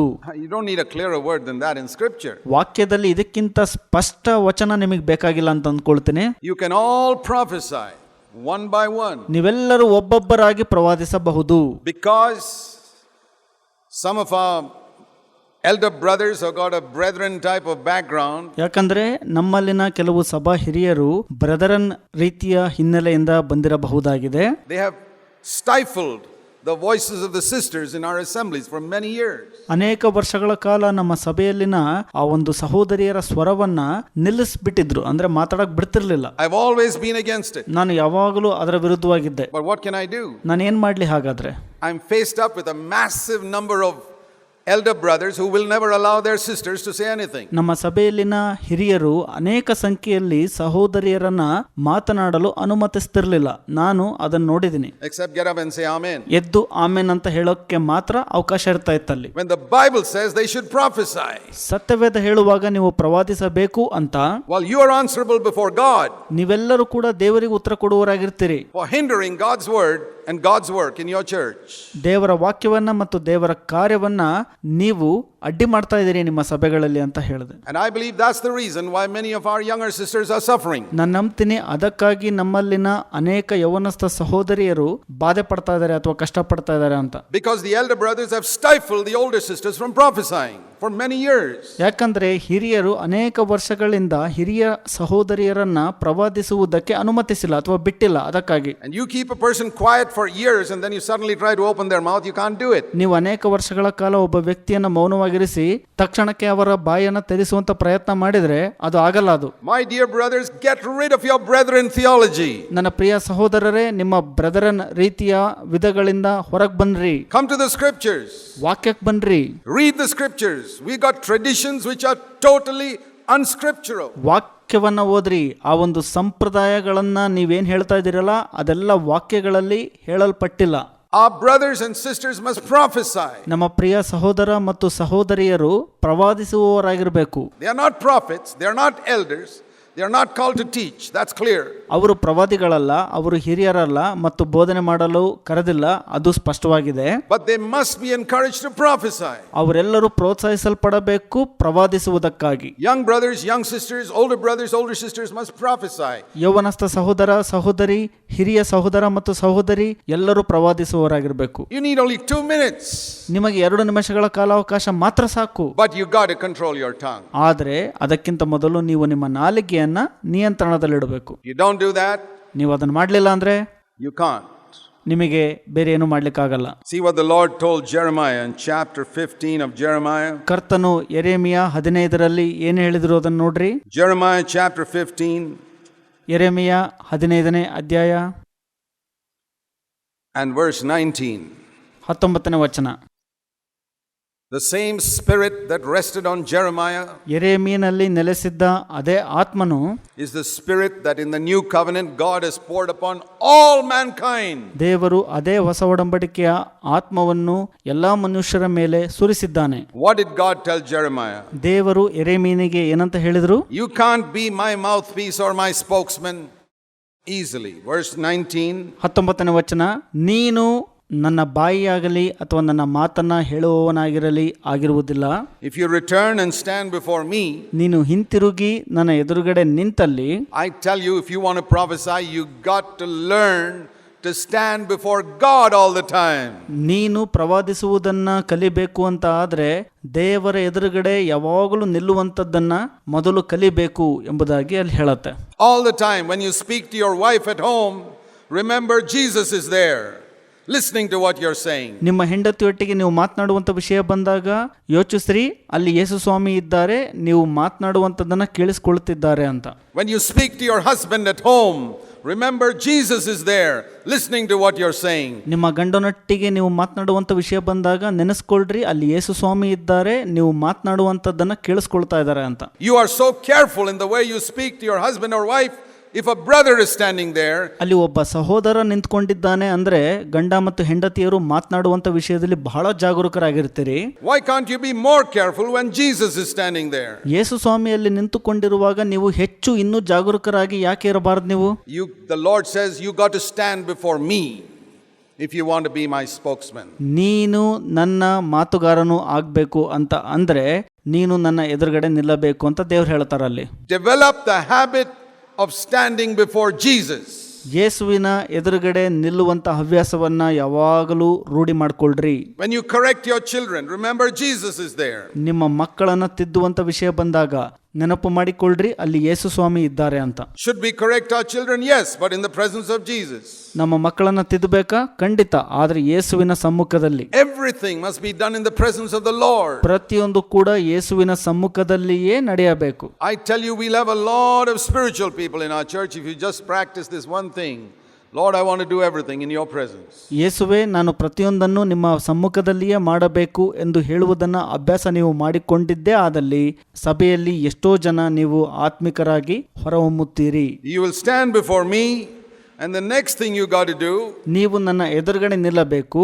ನಂತರ ನೀವು ಮಾಡುವಂಥದ್ದೇನಪ್ಪ ಅಂತಂದ್ರೆ, is you got to get rid of all the worthless things from your conversation. ನಿಮ್ಮ ಮಾತುಕತೆಯಲ್ಲಿ ಇರುವಂತ ಎಲ್ಲಾ ಒಂದು ನೀಚಕರವಾದದ್ದನ್ನ ತೆಗೆಯಬೇಕು. You know, like when they collect gold from these gold mines and they dig it all up. ಆ ಒಂದು ಬಂಗಾರದ ಭೂಮಿಯಿಂದ ಆ ಆಳಕ್ಕೆ ತೋಡಿ ಬಂಗಾರವನ್ನ ತೆಗೆದುಕೊಳ್ಳುವಾಗ The gold is mixed with mud, tin, other alloys. ಬಂಗಾರವು ಮಣ್ಣಿನಿಂದ ಮತ್ತು ಬೇರೆ ಬೇರೆ ಕಣಗಳಿಂದ ತುಂಬಿಕೊಂಡಿರುತ್ತೆ ಹೊರಗೆ ಬರುವಾಗ. And they wash off all the dirt and they put it in the fire and get rid of all the other alloys till they get only the gold. ಆಗ ಆ ಮಣ್ಣನ್ನ ಅದರಿಂದ ತೆಗೆದು ಸ್ವಚ್ಛಗೊಳಿಸಿ ನಂತರ ಅದನ್ನು ಬೆಂಕಿಯಲ್ಲಿ ಪುಟಕ್ಕೆ ಹಾಕುವಾಗ ಅದು ಶುದ್ಧ ಬಂಗಾರವಾಗಿ ಹೊರಹೊಮ್ಮುತ್ತದೆ. Because that's what they are after. And the Lord says, when you're after it like that in your speech. ಅದು ಯಾಕೆ ಹಾಗೆ ಆಗತ್ತಪ್ಪ ಅಂದರೆ ಅವರು ಅದರ ಹಿಂದೆನೇ ಬಿದ್ದಿರ್ತಾರೆ, ಅದಕ್ಕಾಗಿ ಅದು ಆ ರೀತಿಯಾಗಿ ಆಗತ್ತೆ. ನೀವು ಕೂಡ ಮಾತಿನ ವಿಷಯದಲ್ಲಿ ಜಾಗರೂಕರಾಗಿರುವಾಗ ಮತ್ತು ಅದರ ಹಿಂದೆ ಇರುವಾಗ you get rid of all the mud, you get rid of all the alloys, and you're going to have only the gold in your speech. ಆಗ ನೀವು ಎಲ್ಲ ಮಣ್ಣಿನಿಂದ ಹೊರಗೆ ಬರ್ತೀರಿ ಮತ್ತು ನೀಚಕರ ವಿಷಯಗಳಿಂದ ಹೊರಗೆ ಬರ್ತೀರಿ. ಆಗ ನಿಮ್ಮ ಮಾತು ಬಂಗಾರವಾಗಿ ಹೊರಹೊಮ್ಮುತ್ತದೆ. You take forth the precious in your conversation and get rid of all those other worthless things. What will happen? ನೀವು ನಿಮ್ಮ ಮಾತಿನಲ್ಲಿ ಅಮೂಲ್ಯವಾದದ್ದನ್ನು ಮಾತ್ರ ತೆಗೆದುಕೊಂಡು ನೀಚಕರ ಮತ್ತು ಪ್ರಯೋಜನಕ್ಕೆ ಬಾರದಂತವುಗಳನ್ನು ತೆಗೆದು ಹಾಕಿದ್ರೆ ಏನಾಗತ್ತೆ? You will become my mouthpiece. ನೀವು ಆಗ ನನ್ನ ಬಾಯಿಗಳಾಗುತ್ತೀರಿ ಅಂತ ದೇವರು ಹೇಳುತ್ತಾರೆ. You will become my spokesman. ನೀವು ನನ್ನ ಮಾತುಗಳನ್ನು ಆಡುವಂತ ನನ್ನ ಬಾಯಿ ಆಗ್ತೀರಿ. I will speak through your mouth. ನಾನು ನಿಮ್ಮ ಬಾಯಿಯ ಮುಖಾಂತರ ಮಾತನಾಡುತ್ತೇನೆ. And you will never go to them, they will turn to you. ನೀವು ಅವರ ಬಳಿಗೆ ಹೋಗೋದಿಲ್ಲ, ಅವರೇ ನಿಮ್ಮ ಬಳಿಗೆ ಹಿಂತಿರುಗುತ್ತಾರೆ. God told Jeremiah, you don't have to worry. ದೇವರು ಯೆರೆಮೀಯನಿಗೆ ಹೇಳಿದ್ರು, ನೀನು ಚಿಂತೆಗೀಡಾಗೋ ಅವಶ್ಯಕತೆ ಇಲ್ಲ. I tell you, ನಾನು ನಿನಗೆ ಹೇಳಕ್ಕೆ ಇಷ್ಟಪಡ್ತೀನಿ, if you become a man or a woman with whose mouth God is, ನೀವು ದೇವರ ಬಾಯಿಯುಳ್ಳಂತ ಪುರುಷ ಮತ್ತು ಸ್ತ್ರೀ ಆಗೋದಾದ್ರೆ people will come to you to listen to to that word. ಜನರು ಆ ಮಾತನ್ನ ಕೇಳಿಸಿಕೊಳ್ಳಲು ನಿಮ್ಮ ಬಳಿಗೆ ಅವರಾಗೆ ಬರ್ತಾರೆ. Why is it people don't come to your church? ಯಾಕೆ ಜನರು ನಿಮ್ಮ ಸಭೆಗಳಿಗೆ ಬರ್ತಾ ಇಲ್ಲ? Oh, nobody's coming. Maybe you got nothing to say. ನೀವು ಅನ್ಕೊಂತೀರಿ ಓ ಯಾರು ಬರ್ತಾ ಇಲ್ಲ ಅಂತ. ಯಾಕೆಂದ್ರೆ ನಿಮಗೆ ಹೇಳಲಿಕ್ಕೆ ಏನೂ ಇರೋಲ್ಲ. Why should they come? ಯಾಕೆ ಬರಬೇಕು? Why should they come to hear a man speaking? The world is full of men speaking. ಮನುಷ್ಯರು ಮಾತನಾಡುವಂಥದ್ದನ್ನು ಕೇಳಿಸ್ಕೊಳ್ಳಕ್ಕೆ ಯಾಕೆ ಬರಬೇಕು? ಲೋಕದ ಪೂರ್ತಿ ಮನುಷ್ಯರು ಮಾತನಾಡೋದೇ ಇದೆ. They want to hear God speaking. ದೇವರು ಮಾತನಾಡುವಂಥದ್ದನ್ನು ಕೇಳಿಸಿಕೊಳ್ಳಕ್ಕೆ ಜನರು ಬರಬೇಕು. Don't blame people. ಜನರನ್ನ ದೂಷಿಸಬೇಡ್ರಿ. There are a lot of people in this country who want to hear God. ಇಡೀ ದೇಶದಲ್ಲಿರುವಂತ ಜನರು ದೇವರಿಂದ ಕೇಳಿಸಿಕೊಳ್ಳಲು ಬಯಸುತ್ತಾರೆ. But they don't want to come here hear you. ನಿಮ್ಮಿಂದ ಕೇಳಿಸಿಕೊಳ್ಳಲು ಅವರು ಬರೋದಿಲ್ಲ. Because they have come and heard you a few times and there's just another man giving his opinion. ಅವರು ಬಂದು ನಿಮ್ಮಿಂದ ಕೆಲವು ಸಮಯ ಕೇಳಿರಬಹುದು. ಆದರೆ ಅದು ಅವರಿಗೆ ಯಾವ ಥರ ಅನಿಸಿರತ್ತಪ್ಪ ಅಂದರೆ ಅದು ಮತ್ತೊಬ್ಬ ಮನುಷ್ಯನು ಕೊಡುತ್ತಿರುವಂಥ ಮತ್ತೊಂದು ಅಭಿಪ್ರಾಯ ಅಂತ ಅನಿಸಿರುತ್ತೆ. And why is it? Because you're not careful with your speech. ಯಾಕಂದ್ರೆ ನೀವು ನಿಮ್ಮ ಮಾತಿನ ವಿಷಯದಲ್ಲಿ ಜಾಗರೂಕರಾಗಿರೋದಿಲ್ಲ. ಅದಕ್ಕಾಗಿ You're not careful with your tongue. ನೀವು ನಿಮ್ಮ ನಾಲಿಗೆಯ ವಿಷಯದಲ್ಲಿ ಜಾಗರೂಕರಾಗಿರುವುದಿಲ್ಲ. I know times where I believe in history God has used sisters because he couldn't find brothers. ನಾನು ಇತಿಹಾಸವನ್ನ ನೋಡುವಾಗ ದೇವರು ಸಹೋದರರನ್ನ ಕಂಡುಕೊಳ್ಳದೆ ಆಗದೇ ಇರುವಾಗ ಸಹೋದರಿಯರನ್ನು ಉಪಯೋಗಿಸಿಕೊಂಡಿದ್ದಾರೆ. In the Old Testament he used Deborah as a prophetess because he couldn't find any man. She was a judge. ಹಳೆ ಒಡಂಬಡಿಕೆಯಲ್ಲಿ ದೇವರು ದೆಬೋರಳನ್ನ ಉಪಯೋಗಿಸಿದರು. ಆಕೆಯು ನ್ಯಾಯಾಧಿಪತಿಯಾಗಿದ್ದಳು. It's a shame on the women, on the men of Israel that God could not find one man in Deborah's time. ಇಸ್ರೇಲ್ನಲ್ಲಿ ದೆಬೋರಳ ಸಮಯದಲ್ಲಿ ದೇವರು ಒಬ್ಬನೇ ಒಬ್ಬ ಮನುಷ್ಯನನ್ನು ಕಂಡುಕೊಳ್ಳಲು ಸಾಧ್ಯವಾಗಲಿಲ್ಲ. ಅದು ನಿಜವಾಗಲೂ ನಾಚಿಕೆಕರ ಸಂಗತಿ. When God wanted to reveal the truths about the way of the cross, ದೇವರು ಶಿಲುಬೆಯ ಮಾರ್ಗದ ಬಗ್ಗೆ ಸತ್ಯವನ್ನು ಪ್ರಕಟಪಡಿಸಲು ಬಯಸಿದಾಗ in past centuries, do you know he used women like Madame Guyon, Jessie Penn Lewis?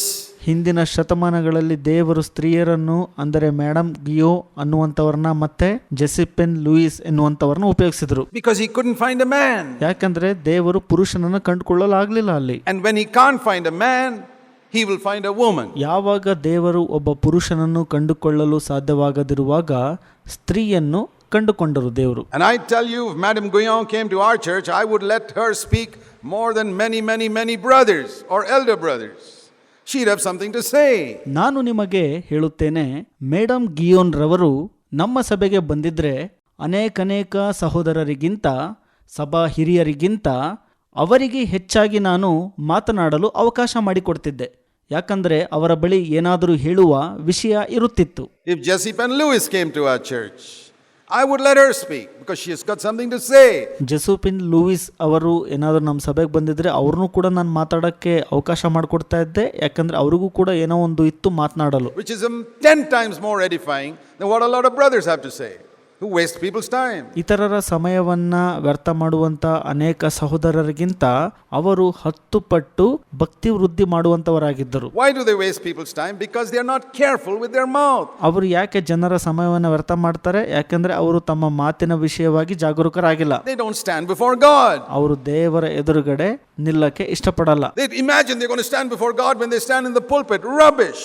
ಅವರು ದೇವರ ಎದುರುಗಡೆ ನಿಲ್ಲಕ್ಕೆ ಇಷ್ಟಪಡಲ್ಲ ಅಂತಂದ್ರೆ ವೇದಿಕೆ ಮೇಲೆ ಬಂದು ನಿಲ್ತಾನೆ ಅಂದ್ರೆ ಅದು ನಿಜವಾಗ್ಲೂ ಅಸಹ್ಯನೇ ಸರಿ. You got to stand before God 24 hours a day if you want God to stand with you when you stand in the pulpit. ನೀವು ವೇದಿಕೆ ಮೇಲೆ ನಿಂತಾಗ ದೇವರು ನಿಮ್ಮೊಟ್ಟಿಗೆ ನಿಲ್ಲಬೇಕೆಂದಲ್ಲಿ ನೀವು ದಿನದ 24 ಗಂಟೆ ದೇವರ ಮುಂದೆ ನಿಲ್ಲುವವರಾಗಿರಬೇಕು. God will not be with your mouth in the pulpit if you don't stand before God 24 hours a day, 7 days a week. Let me tell you that. ನಿಮಗೆ ಹೇಳಕ್ಕೆ ಇಷ್ಟಪಡ್ತೇನೆ, ನೀವು ದೇವರೊಟ್ಟಿಗೆ ದೇವರ ಮುಂದೆ ದಿನದ 24 ಗಂಟೆ ವಾರದ 7 ದಿನ ನಿಲ್ಲಿಲ್ಲ ಅಂದ್ರೆ ದೇವರು ನೀವು ನಿಲ್ಲುವಂತ ವೇದಿಕೆಯಲ್ಲಿ ನಿಮ್ಮ ಬಾಯಿ ಆಗಿರುವುದಿಲ್ಲ. Any brother, any sister. ಯಾವುದೇ ಸಹೋದರ ಮತ್ತು ಯಾವುದೇ ಸಹೋದರಿ. And I want to encourage all of you brothers and sisters wherever you are. ನೀವು ಎಲ್ಲೇ ಇದ್ರೂ ಪ್ರಿಯ ಸಹೋದರ ಸಹೋದರಿಯರೇ, ನಾನು ನಿಮಗೆ ಪ್ರೋತ್ಸಾಹ ಪಡಿಸೋದು ಏನಪ್ಪಾ ಅಂದ್ರೆ really seek to prophesy. ಪ್ರವಾದಿಸುವಂತದ್ದನ್ನ ಆಶಿಸಿರಿ ಮತ್ತು ಅದನ್ನ ಹುಡುಕಿರಿ. And if your elder brother is a brethren type of man who won't allow you to prophesy in the church, forget it. ನಿಮ್ಮ ಸಭಾ ಹಿರಿಯನು ಬ್ರದರನ್ ರೀತಿಯ ಸಭೆಯವನಾಗಿದ್ರೆ ನಿಮಗೆ ಮಾತನಾಡಲು ಅವಕಾಶ ಕೊಡ್ತಾ ಇಲ್ಲ ಅಂದ್ರೆ ತಲೆ ಕೆಡಿಸ್ಕೋಬೇಡ್ರಿ. Don't do it. Submit to him. Let him live in his blindness. ಅದನ್ನು ಮಾಡಬೇಡ್ರಿ. ಆತನಿಗೆ ಅಧೀನರಾಗ್ರಿ. ಆತನು ಹಾಗೆ ಕುರುಡುತನದಿಂದ ಜೀವಿಸಲಿ. Let him be the blind elder brother he is. You visit different homes and bless people in the home, sister. ಆತನು ಹಾಗೆ ಕುರುಡು ಸಭಾ ಹಿರಿಯನಾಗಿರಲಿ, ನೀವು ಬೇರೆ ಬೇರೆ ಮನೆಗಳಿಗೆ ಹೋಗಿ ಜನರನ್ನ ಆಶೀರ್ವದಿಸುವವರಾಗಿರ್ರಿ ಸಹೋದರಿಯರೇ. Don't limit God's word just because your elder brother is blind. ನಿಮ್ಮ ಸಭಾ ಹಿರಿಯನು ಕುರುಡನಾಗಿರುವುದರಿಂದ ದೇವರ ವಾಕ್ಯವನ್ನ ಮಿತಿಗೊಳಿಸಬೇಡ್ರಿ. You can be a sister who can prophesy according to Acts 2:17. ಅಪೊಸ್ತಲರ ಕೃತ್ಯಗಳು 2:17 ಪ್ರಕಾರ ಸಹೋದರಿಯರೇ, ನೀವು ಪ್ರವಾದಿಸುವವರಾಗಿರ್ರಿ. Don't listen to these old-fashioned people who sit with their traditions. ಹಳೆಯ ವಿಷಯಗಳನ್ನು ಇಟ್ಕೊಂಡು ಸಂಪ್ರದಾಯವನ್ನು ಹಿಂಬಾಲಿಸುವಂತ ಈ ಜನರ ಮಾತನ್ನ ನೀವು ಕೇಳಕ್ ಹೋಗ್ಬೇಡ್ರಿ. You bless the sisters. If you can't bless all the brothers in your church, go and bless the sisters in different places. ನಿಮ್ಮ ಸಭೆಯಲ್ಲಿರುವಂಥ ಸಹೋದರರನ್ನ ನೀವು ಆಶೀರ್ವದಿಸಲು ಆಗ್ತಾ ಇಲ್ಲ ಅಂದರೆ ಬೇರೆ ಬೇರೆ ಸ್ಥಳಗಳಿಗೆ ಹೋಗಿ ಇತರ ಸಹೋದರಿಯರನ್ನ ನೀವು ಆಶೀರ್ವದಿಸುವವರಾಗಿರ್ರಿ. People come and visit your home, bless them with a 2-minute word of prophecy. ನಿಮ್ಮ ಮನೆಗೆ ನಿಮ್ಮನ್ನು ಸಂಧಿಸಲು ಯಾರಾದರೂ ಬಂದಾಗ ಅವರನ್ನು 2 ನಿಮಿಷದ ಅವಧಿಯಲ್ಲಿ ಪ್ರವಾದನ ಮಾತಿನಿಂದ ಅವರನ್ನು ಆಶೀರ್ವದಿಸಿರಿ. God can use you and God can open doors for you no matter who tries to shut them. ನಿಮ್ಮನ್ನು ಯಾರೇ ನಿಲ್ಲಿಸಲು ಪ್ರಯತ್ನಿಸಿದರೂ ಕೂಡ ದೇವರು ನಿಮಗಾಗಿ ಕದವನ್ನು ತೆರೆಯುತ್ತಾರೆ ಮತ್ತು ದೇವರು ನಿಮ್ಮನ್ನು ಉಪಯೋಗಿಸಿಕೊಳ್ಳುತ್ತಾರೆ. I really believe we need to get rid of this imbalance. It's a terrible imbalance. ನಾವು ಈ ಒಂದು ಅಸಮತೋಲನವಾದಂಥ ಭಯಾನಕ ಅಸಮತೋಲನದಿಂದ ಹೊರಗೆ ಬರಬೇಕು. I don't know how many people will take it seriously. ಎಷ್ಟು ಜನ ಇದನ್ನು ಗಂಭೀರವಾಗಿ ತೆಗೆದುಕೊಳ್ಳುತ್ತಾರೆ ನನಗೆ ಗೊತ್ತಿಲ್ಲ. I've spoken on these things before, but some people still continue with their imbalance. ಈ ವಿಷಯದ ಕುರಿತಾಗಿ ನಾನು ಅನೇಕ ಸಲ ಮಾತನಾಡಿದ್ದೀನಿ, ಆದರೂ ಕೂಡ ಅನೇಕ ಜನರು ಈ ಅಸಮತೋಲನವನ್ನು ಇನ್ನೂ ಕೂಡ ನಡೆಸ್ತಾ ಇದ್ದಾರೆ. That's why I want to show it to you from the word. ಅದಕ್ಕಾಗಿ ನಾನು ನಿಮಗೆ ವಚನದಿಂದ ತೋರಿಸಿ ಕೊಡ್ತಾ ಇದ್ದೀನಿ. We are hindering God's work when we don't stand before him. ನಾವು ದೇವರ ಮುಂದೆ ನಿಲ್ಲದೆ ಇರುವ ಕಾರಣದಿಂದ ನಾವು ದೇವರ ಕಾರ್ಯಕ್ಕೆ ಅಡ್ಡಿ ಮಾಡ್ತಾ ಇದ್ದೀವಿ ಅಥವಾ ಅದಕ್ಕೆ ತಡೆ ಒಡ್ತಾ ಇದ್ದೀವಿ. And we don't, the Lord once told the Pharisees, you won't enter the kingdom yourselves. ಕರ್ತನು ಫರಿಸಾಯರಿಗೆ ಒಂದು ಬಾರಿ ಈ ರೀತಿಯಾಗಿ ಹೇಳಿದ್ರು, ನಿಮಗೆ ನೀವೇ ದೇವರ ರಾಜ್ಯಕ್ಕೆ ಪ್ರವೇಶ ಹೊಂದಲು ಆಗೋದಿಲ್ಲ ಅಂತ. And you won't let other people who want to enter. ನೀವು ಇತರರನ್ನು ಕೂಡ ದೇವರ ರಾಜ್ಯಕ್ಕೆ ಪ್ರವೇಶ ಹೊಂದುವಂತೆ ಬಿಡೋದಿಲ್ಲ ಅಂತ ದೇವರು ಹೇಳಿದ್ರು. That's what I sometimes feel about some brothers. ಅದಕ್ಕಾಗಿ ನನಗೆ ಇತರರ ಸಹೋದರರ ಬಗ್ಗೆ ನನಗೆ ಈ ರೀತಿಯಾಗಿ ಭಾವನೆ ಮೂಡುತ್ತೆ. You got nothing to say yourselves, and some sister who's wholehearted, you won't let her speak also. What type of Pharisee are you? ನಿಮ್ಮ ಬಳಿ ಹೇಳಲು ಏನೂ ಉಳಿದಿರುವುದಿಲ್ಲ, ಆದರೆ ನಿಮ್ಮ ಸಭೆಯಲ್ಲಿ ಸಹೋದರಿ ಬಹಳ ಪೂರ್ಣ ಹೃದಯದಿಂದ ಇರ್ತಾರೆ, ಅವ್ರನ್ನೂ ಕೂಡ ನೀವು ಮಾತನಾಡಕ್ಕೆ ಬಿಡೋದಿಲ್ಲ. ಹೀಗಿದ್ದಾಗ ನೀವು ಎಂತಹ ಫರಿಸಾಯರಾಗಿರ್ತೀರಿ ಗೊತ್ತಾ? You got nothing to say yourself. You bore everybody for 45 minutes with your message. ನಿಮಗೆ ಹೇಳಲು ಏನು ಉಳಿದಿರುವುದಿಲ್ಲ. ನೀವು ಕೊಡುವಂತ 45 ನಿಮಿಷದ ಸಂದೇಶದಿಂದ ಅನೇಕರನ್ನ ಬೇಸರಪಡಿಸ್ತೀರಿ. And some sister there may be more spiritual, you won't let her speak. ಕೆಲವು ಸಹೋದರಿಯರು ಬಹಳ ಆತ್ಮಿಕರಾಗಿರ್ತಾರೆ, ನೀವು ಅವರನ್ನ ಅನುಮತಿಸೋದಿಲ್ಲ ಮಾತನಾಡಲು. Exactly like the Pharisees, you hinder them from you don't enter the kingdom yourself, you won't let others enter the kingdom. ಫರಿಸಾಯರ ರೀತಿಯಲ್ಲಿ ನೀವು ಇರ್ತೀರಿ, ಅವರು ಕೂಡ ದೇವರ ರಾಜ್ಯವನ್ನು ಪ್ರವೇಶ ಹೊಂದೋದಿಲ್ಲ, ಇತರರನ್ನು ಕೂಡ ದೇವರ ರಾಜ್ಯ ಪ್ರವೇಶಿಸಲು ಬಿಡೋದಿಲ್ಲ, ಅವರಿಗೂ ನೀವು ತಡೆ ಒಡ್ತೀರಿ. ನೀವು We've got to get rid of this imbalance. ನಾವು ಈ ಒಂದು ರೀತಿಯ ಅಸಮತೋಲನದಿಂದ ಹೊರಗೆ ಬರಬೇಕು. Lot of loss has come to our churches because we think God only uses brothers. ದೇವರು ಸಹೋದರರನ್ನ ಮಾತ್ರ ಉಪಯೋಗಿಸಿಕೊಳ್ಳುತ್ತಾನೆ ಎಂದು ಯೋಚಿಸುವ ಮುಖಾಂತರ ನಮ್ಮ ಸಭೆಗಳಿಗೆ ಬಹುದೊಡ್ಡ ನಷ್ಟವನ್ನ ನಾವು ತರುವವರಾಗಿರ್ತೇವೆ. That is the biggest rubbish I've ever heard. ನಾನು ಎಂದಿಗೂ ಕೇಳದೇ ಇದ್ದಂತಹ ಕಸ ಇದು. It's all right for the Plymouth brethren, let them hold on to that teaching. It's not in scripture. ಅದು ಪ್ಲೈಮೆತ್ ಸಹೋದರರಿಗೆ ಸರಿ, ಅವರು ತಮಗೆ ಬೇಕಾದದ್ದನ್ನ ಬೋಧಿಸಲಿ, ಅದು ವಚನಗಳಲ್ಲಿ ಇಲ್ಲ. Jesus had co-workers who were women. Paul had co-workers who were women. ಸ್ತ್ರೀಯರು ಯೇಸು ಸ್ವಾಮಿಯ ಜೊತೆ ಕೆಲಸಗಾರರಾಗಿದ್ದರು. ಪೌಲನ ಜೊತೆಯಲ್ಲೂ ಸ್ತ್ರೀಯರು ಸೇವೆ ಮಾಡುತ್ತಿದ್ದರು. Aquila and Priscilla knew the word so well that Aquila needed Priscilla, his wife's help, to be able to convince Apollos about the right doctrine. ಅಕ್ವಿಲನು ಮತ್ತು ಪ್ರಿಸ್ಕಿಲ್ಲಳು ದೇವರ ವಾಕ್ಯವನ್ನ ಚೆನ್ನಾಗಿ ಅರಿತವರಾಗಿದ್ದರು. ಅಕ್ವಿಲನಿಗೆ ತನ್ನ ಹೆಂಡತಿಯಾದ ಪ್ರಿಸ್ಕಿಲ್ಲಳ ಅವಶ್ಯಕತೆ ಇತ್ತು, ಅಪೊಲ್ಲೋಸನಿಗೆ ಸರಿಯಾದ ಸಿದ್ಧಾಂತವನ್ನ ಒಪ್ಪಿಸಲು. It's in scripture. ಇದು ವಚನಗಳಲ್ಲಿ ಇದೆ. But it all depends on the control of the tongue. That's very, very important. If you don't control the tongue, whether your brother or sister, it makes no difference. ಆದರೆ ಇವೆಲ್ಲ ಅವಲಂಬಿತ ಆಗಿರೋದು ನಿಮ್ಮ ನಾಲಿಗೆಯನ್ನು ನಿಯಂತ್ರಣದಲ್ಲಿಡೋದ್ರಿಂದ. ಇದು ಬಹಳ ಮುಖ್ಯ. ನೀವು ಸಹೋದರ ಮತ್ತು ಸಹೋದರಿ ಯಾರೇ ಆಗಿರಲಿ, ನಿಮ್ಮ ನಾಲಿಗೆಯನ್ನು ನಿಯಂತ್ರಣದಲ್ಲಿಡ್ತಾ ಇಲ್ಲ ಅಂದರೆ ಅದು ಅಷ್ಟು ವ್ಯತ್ಯಾಸ ತರಲ್ಲ. Remember, among the 120 on which the tongues of fire rested, how many of you know whether there were any women there? ನೆನಪಿಡ್ರಿ, ಅಲ್ಲಿದ್ದಂಥ 120 ಜನರ ಮೇಲೆ ನಾಲಿಗೆಗಳು ಬೆಂಕಿಯಂತೆ ಅವರಿಗೆ ಕಾಣಿಸಿಕೊಂಡು ಪ್ರತಿಯೊಬ್ಬರ ಮೇಲೆ ಕೂತುಕೊಂಡಿತ್ತು. ಎಷ್ಟು ಜನ ನೆನೆಸ್ತೀರಿ ಅಲ್ಲಿ ಎಷ್ಟು ಜನ ಸ್ತ್ರೀಯರಿದ್ರು ಅಂತ? You know whether all 120 were men? ಅಲ್ಲಿದ್ದಂಥ 120 ಜನನು ಪುರುಷರು ಅಂತ ನೆನೆಸ್ತೀರಾ ನೀವು? In the Old Testament, when Moses said, call 70 people, they were all men on whom the Spirit rested. ಹಳೆ ಒಡಂಬಡಿಕೆಯಲ್ಲಿ ಮೋಶೆಯು 70 ಜನರನ್ನು ಕರೆ ಕಳುಹಿಸಿದಾಗ ಅವರೆಲ್ಲರೂ ಪುರುಷರಾಗಿದ್ದರು. ಅವರೆಲ್ಲರ ಮೇಲೆ ಆತ್ಮವು ಇಳಿದು ಬಂತು. You read that in Numbers, call 70 people, let the Spirit fall upon them. They were all men, but that was Old Covenant. ಅರಣ್ಯಕಾಂಡದಲ್ಲಿ ನೀವು ಓದೋದಾದರೆ ಮೋಶೆ 70 ಜನರನ್ನು ಕರೀತಾನೆ. ಅವರೆಲ್ಲರೂ ಪುರುಷರಾಗಿದ್ದರು, ಅವರ ಮೇಲೆ ಆತ್ಮವು ನೆಲೆಗೊಂಡಿತು. ಆದರೆ ಅದು ಹಳೆ ಒಡಂಬಡಿಕೆ. But you read in Acts chapter 1 that when the Spirit fell upon the 120, a number of them were women. ನೀವು ಅಪೊಸ್ತಲರ ಕೃತ್ಯಗಳು 1ನೇ ಅಧ್ಯಾಯದಲ್ಲಿ ನೀವು ಓದೋದಾದರೆ ಅಲ್ಲಿ 120 ಜನರ ಮೇಲೆ ಆತ್ಮನು ಸುರಿಯಲ್ಪಟ್ಟನು. ಅಲ್ಲಿ ಅನೇಕ ಪುರುಷರಿದ್ದರು, ಅನೇಕ ಸಂಖ್ಯೆಯಲ್ಲಿ ಸ್ತ್ರೀಯರು ಕೂಡ ಇದ್ದರು. Who spoke in tongues. Tongues of fire rested on women. ಅವರು ಅನ್ಯ ಭಾಷೆಯಲ್ಲಿ ಮಾತನಾಡಿದರು. ಬೆಂಕಿಯ ನಾಲಿಗೆಗಳು ಆ ಸ್ತ್ರೀಯರ ಮೇಲೂ ಬಂದು ಕೂತುಕೊಂಡವು. I wish all the brothers would understand that. ಎಲ್ಲ ಸಹೋದರರು ಇದನ್ನು ಅರ್ಥ ಮಾಡ್ಕೋಬೇಕು ಅಂತ ನಾನು ಬಯಸುತ್ತೇನೆ. And get rid of the brethren traditions. ಆ ಒಂದು ಬ್ರದರನ್ ರೀತಿಯ ಸಂಪ್ರದಾಯ ಅಥವಾ ಒಂದು ಆಚರಣೆಯಿಂದ ಹೊರಗೆ ಬನ್ನಿರಿ. Seek to live before God. ದೇವರ ಎದುರುಗಡೆ ಜೀವಿಸಲು ಕಲಿಯಿರಿ. I want to show you a few verses in the book of Proverbs. ಜ್ಞಾನೋಕ್ತಿಗಳು ಪುಸ್ತಕದಿಂದ ಕೆಲವು ವಚನಗಳನ್ನು ನಿಮಗೆ ತೋರಿಸ ಬಯಸುತ್ತೇನೆ. Proverbs chapter 13. ಜ್ಞಾನೋಕ್ತಿಗಳು 13ನೇ ಅಧ್ಯಾಯ. Oh, I long that this imbalance will be restored. ನಾನು ಬಯಸುವಂಥದ್ದೇನಪ್ಪ ಅಂದರೆ ಈ ಒಂದು ಅಸಮತೋಲನ ಸ್ಥಿತಿಯು ಸರಿ ಹೋಗಬೇಕು ಎಂಬುದಾಗಿ. And that we will get a little more balanced in our churches, even if it means breaking down fortresses. ನಮ್ಮ ಸಭೆಗಳಲ್ಲಿ ಇನ್ನೂ ಹೆಚ್ಚಿನ ರೀತಿಯಲ್ಲಿ ಸಮತೋಲನ ಕಾಯ್ದುಕೊಳ್ಳಬೇಕು. ಇನ್ನೊಂದು ಅರ್ಥದಲ್ಲಿ ಕೋಟೆಗಳು ಒಡೆಯಲ್ಪಡಬೇಕು. It says in 2 Corinthians 10, there are fortresses in our mind. 2 ಕೊರಿಂಥ 10 ಹೇಳುತ್ತೆ ನಮ್ಮ ಮನಸ್ಸಿನಲ್ಲಿ ಕೋಟೆಗಳು ಇವೆ ಅಂತ. You know that? ನಿಮಗೆ ಗೊತ್ತಿದೆನಾ ಅದು? Break down these fortresses that have been built up through the years. ಅನೇಕ ವರ್ಷಗಳಿಂದ ಕಟ್ಟಲ್ಪಟ್ಟಿದ್ದ ಈ ಕೋಟೆಗಳನ್ನು ಒಡೆದು ಹಾಕಿರಿ.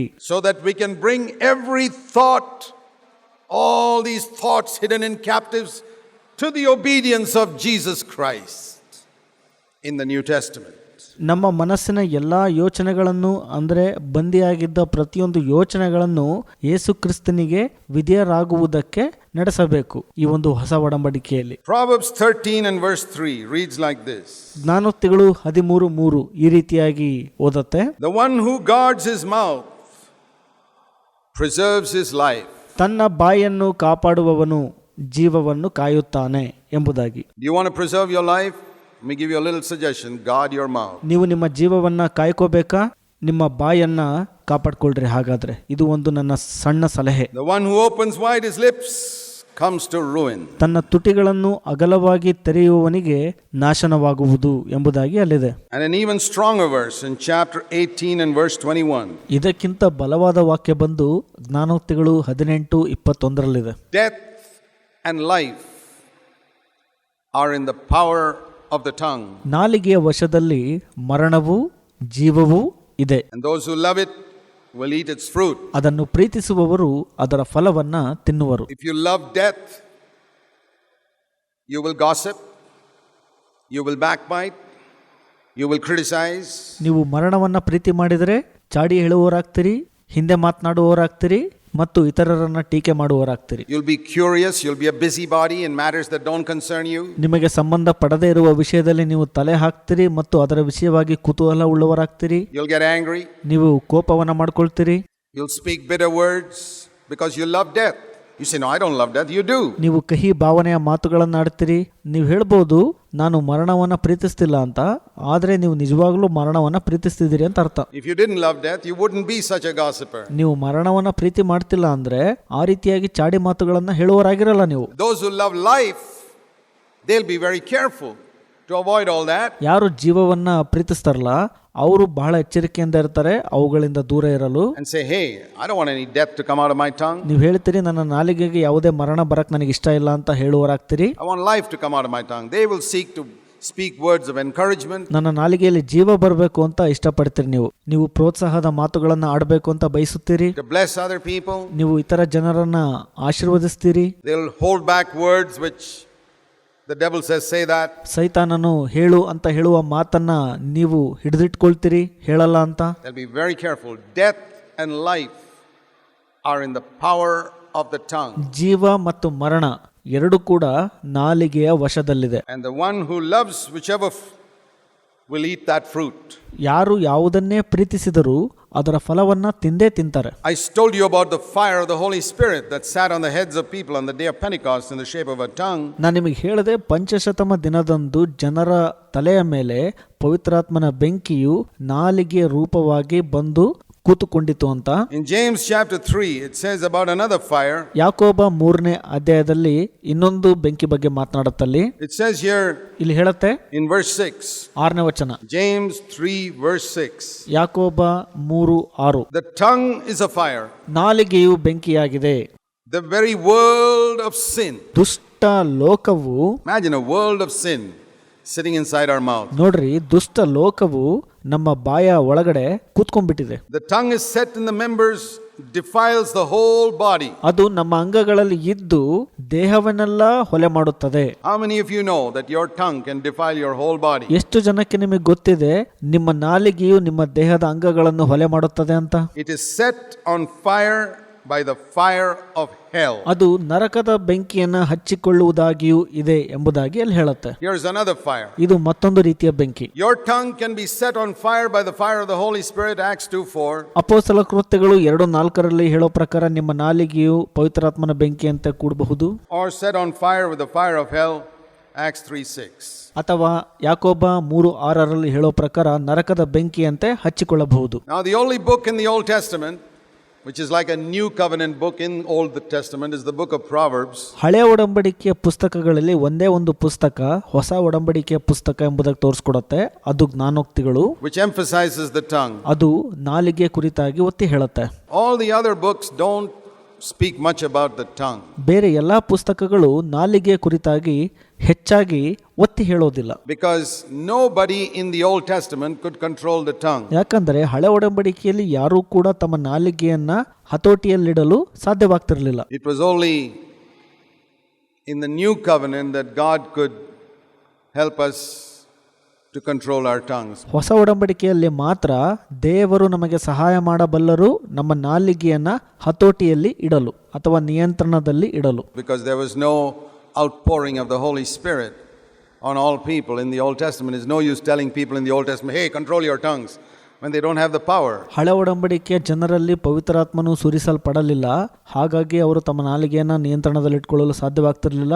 ಅದಕ್ಕಾಗಿ ಅವರಿಗೆ ನಾವು ನಿನ್ನ ನಾಲಿಗೆಯನ್ನು ನಿಯಂತ್ರಣದಲ್ಲಿಡು ಅಂತ ಹೇಳಕ್ಕೆ ಸಾಧ್ಯವಾಗ್ತಿರ್ಲಿಲ್ಲ. ಯಾಕೆಂದ್ರೆ ಅವರಲ್ಲಿ ಬಲ ಇರಲಿಲ್ಲ. You get tired after a while. If we were to ask somebody to turn this fan without electricity, you can turn your fan with a hand for a little while. After some you get tired. ವಿದ್ಯುತ್ ಸಹಾಯವಿಲ್ಲದೆ ಈ ಒಂದು fan ಅನ್ನು ತಿರುಗಿಸುವಂತ ಯಾರಿಗಾದ್ರೂ ಹೇಳುವಾಗ ಅವರು ತಮ್ಮ ಸಾಮರ್ಥ್ಯಕ್ಕೆ ತಕ್ಕಷ್ಟು ತಿರುಗಿಸಬಹುದು. ಆ ನಂತರ ಅವರಿಗೆ ಅದು ಸಾಧ್ಯವಾಗುವುದಿಲ್ಲ. And that's how it is trying to control the tongue without the power of the Holy Spirit. ಪವಿತ್ರಾತ್ಮನ ಬಲವಿಲ್ಲದೆ ನಾಲಿಗೆಯನ್ನ ನಿಯಂತ್ರಣದಲ್ಲಿಡಲು ಸಾಧ್ಯವಾಗುವುದಿಲ್ಲ. You try to control it for a few days and then you just get tired and give up. ನೀವು ಕೆಲವು ದಿನ ಅದನ್ನ ನಿಯಂತ್ರಣದಲ್ಲಿಡೋ ಪ್ರಯತ್ನ ಮಾಡಬಹುದು, ನಂತರ ಸುಸ್ತಾಗ್ಬಿಡ್ತೀರಿ ನೀವು. You cannot do it without the power of the Holy Spirit. And that's why you don't find such a teaching in the Old Testament. ಪವಿತ್ರಾತ್ಮನ ಬಲವಿಲ್ಲದೆ ನೀವು ಅದನ್ನು ಮಾಡ್ಲಿಕ್ಕೆ ಆಗೋದಿಲ್ಲ. ಅದಕ್ಕಾಗಿ ಹಳೆ ಒಡಂಬಡಿಕೆಯಲ್ಲಿ ಈ ರೀತಿಯ ಪ್ರಸಂಗ ನೀವು ನೋಡೋದಿಲ್ಲ. But why should we live in the Old Testament when the Holy Spirit has been poured out? ಪವಿತ್ರಾತ್ಮನು ನಮ್ಮಲ್ಲಿ ಸುರಿಸಲ್ಪಡುವಾಗ ಯಾಕೆ ನಾವು ಹಳೆ ಒಡಂಬಡಿಕೆಯಲ್ಲಿ ಜೀವನ ಮಾಡಬೇಕು? Why should we speak in other tongues and then get angry with somebody? ಯಾಕೆ ನಾವು ಅನ್ಯ ಭಾಷೆಯಲ್ಲಿ ಮಾತನಾಡಿ ಇತರರೊಟ್ಟಿಗೆ ಕೋಪಗೊಳ್ಳಬೇಕು? Don't you believe the Holy Spirit can control your mother tongue also? ನೀವು ನಂಬೋದಿಲ್ವಾ ಪವಿತ್ರಾತ್ಮನು ನಿಮ್ಮ ಮಾತೃಭಾಷೆಯನ್ನು ಕೂಡ ಹತೋಟಿಯಲ್ಲಿಡ್ತಾನೆ ಅಂತ? According to your faith be it unto you. ನಿಮ್ಮ ನಂಬಿಕೆಗೆ ಅನುಸಾರವಾಗಿ ಅದು ಆ ರೀತಿಯಾಗತ್ತೆ. My faith was God can give me other tongues and God can control my mother tongue.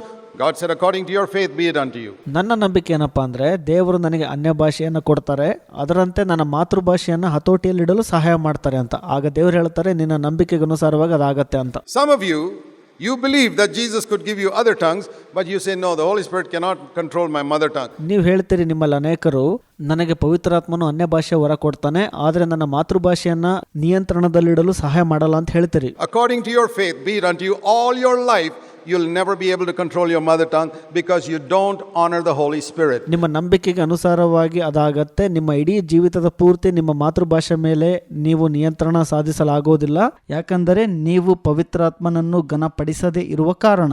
You say, oh, this giant of Canaan, we cannot conquer him. ಇದೊಂದು ದೊಡ್ಡ ಬಲಿಷ್ಠ, ಅದನ್ನ ನಾನು ಜಯಿಸಲು ಆಗೋದಿಲ್ಲ ಅಂತ ನೀವು ಅಂದ್ಕೊಳ್ಳೋದಾದ್ರೆ, according to your faith be it unto you, that giant will rule your life all your life. ನಿಮ್ಮ ನಂಬಿಕೆಗೆ ಅನುಸಾರವಾಗಿ ಅದಾಗತ್ತೆ. ಆ ಬಲಿಷ್ಠತೆಯು ನಿಮ್ಮ ಜೀವಿತವನ್ನ ನಾಶ ಮಾಡಿಬಿಡುತ್ತೆ. It's faith. ಅದು ನಂಬಿಕೆ. But show me a man who says, I believe the Holy Spirit can not only give me other tongues, he can control my mother tongue. ನನಗೆ ಒಬ್ಬ ವ್ಯಕ್ತಿಯನ್ನು ತೋರಿಸ್ರಿ, ಯಾರು ನನಗೆ ಅನ್ಯ ಭಾಷೆ ವರವನ್ನ ಪವಿತ್ರಾತ್ಮನ ಕೊಡ್ತಾನೆ, ಅದರಂತೆ ಮಾತೃಭಾಷೆಯನ್ನ ನಿಯಂತ್ರಣದಲ್ಲಿಡಲು ಸಹಾಯ ಮಾಡ್ತಾನೆ ಅಂತ ಹೇಳುವಂತವ್ರನ್ನ. God will say to him, according to your faith be it unto you. You'll find your mother tongue is controlled by the Holy Spirit too. No man can tame the tongue, but the Holy Spirit can. ಅದು ನಿಮ್ಮ ನಂಬಿಕೆಗೆ ಅನುಸಾರವಾಗಿ ಆಗತ್ತೆ. ಪವಿತ್ರಾತ್ಮನು ನಿಮ್ಮ ಮಾತೃಭಾಷೆಯನ್ನ ಹತೋಟಿಯಲ್ಲಿಡುವುದನ್ನ ನೀವು ಕಂಡುಕೊಳ್ತೀರಿ. ಯಾರು ಕೂಡ ತಮ್ಮ ನಾಲಿಗೆಯನ್ನ ಹತೋಟಿಯಲ್ಲಿಡಲು ಆಗೋದಿಲ್ಲ, ಪವಿತ್ರಾತ್ಮನಿಂದ ಅದರ ಸಹಾಯದಿಂದ ಮಾತ್ರ ಸಾಧ್ಯ. Dear brother, sister, it's all a question of how serious you are in your Christian life to take what God's word says.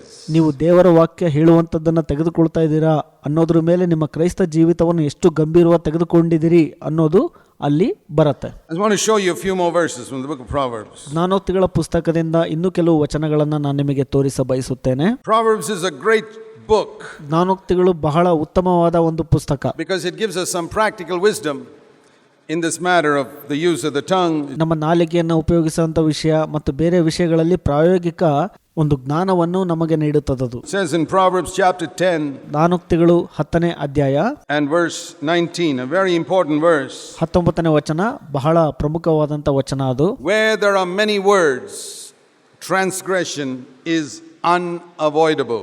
ಹೆಚ್ಚು ಮಾತುಗಳಿಂದ ಪಾಪಕ್ಕೆ ಕೊರತೆ ಇರುವುದಿಲ್ಲ ಎಂಬುದಾಗಿ ಅಲ್ಲಿ ಹೇಳುತ್ತೆ. John Wesley was one of those great men who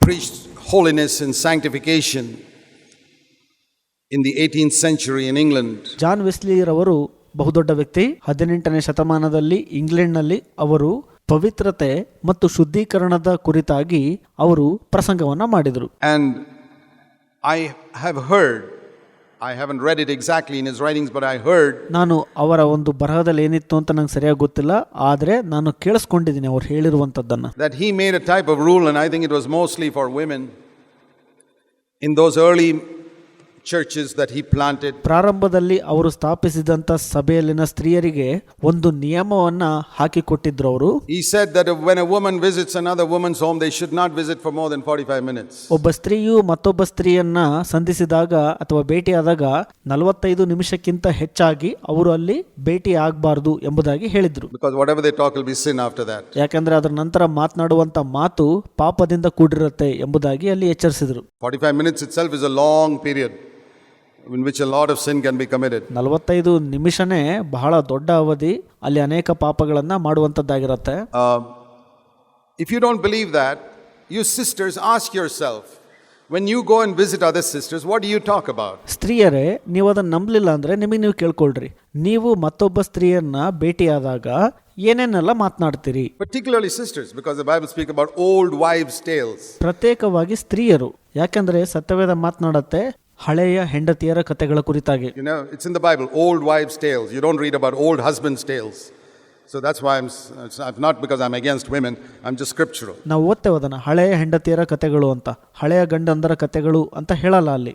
ನಾನು ಸ್ತ್ರೀಯರ ವಿರುದ್ಧವಾಗಿಲ್ಲ, ಅದಕ್ಕಾಗಿ ನಾನು ವಾಕ್ಯದ ಅನುಸಾರವಾಗಿ ಮಾತನಾಡಕ್ಕೆ ಇಷ್ಟಪಡ್ತೇನೆ. I don't read about old husbands' tales in the Bible, but I read about old wives' tales in the book of Timothy. ಯಾಕಂದ್ರೆ ಹಳೆಯ ಗಂಡಂದರ ಕಥೆಗಳು ಎಂಬುದಾಗಿ ನಾವು ಓದೋದಿಲ್ಲ, ಹಳೆಯ ಹೆಂಡತಿಯರ ಕಥೆಗಳು ಎಂಬುದಾಗಿ ತಿಮೋಥೆಯ ಪತ್ರಿಕೆಗಳಲ್ಲಿ ಓದ್ತೇವೆ ನಾವು. So where there are many words, transgression is unavoidable. ಹೆಚ್ಚು ಮಾತು ಎಲ್ಲಿರುತ್ತಲ್ಲ ಅಲ್ಲಿ ಪಾಪಕ್ಕೆ ಕೊರತೆ ಇರೋದಿಲ್ಲ, ಅಂದ್ರೆ ಪಾಪವನ್ನ ತಡೆಗಟ್ಟಲು ಆಗೋದಿಲ್ಲ. You got to be a very godly man to speak for 2-3 hours in conversation. ನೀವು 2-3 ತಾಸಿನ ಮಾತುಕತೆಯಲ್ಲಿ ಬಹಳ ಉತ್ತಮ ದೈವಿಕ ಮನುಷ್ಯನಾಗಬಹುದು. And never talk about people. ಅಂದ್ರೆ ಆ ಮಾತುಕತೆಯಲ್ಲಿ ಜನರ ಬಗ್ಗೆ ನೀವು ಮಾತನಾಡೋದಿಲ್ಲ, Talk about God's word. ದೇವರ ವಾಕ್ಯದ ಕುರಿತಾಗಿ ನೀವು ಮಾತನಾಡ್ತೀರಿ. But that is very, very difficult for 95% of people. 95% ಮಂದಿಯಲ್ಲಿ ಇದನ್ನ ಕಂಡುಕೊಳ್ಳುವುದು ಬಹಳ ಕಷ್ಟ. Always there'll be some conversation about some gossip about somebody else.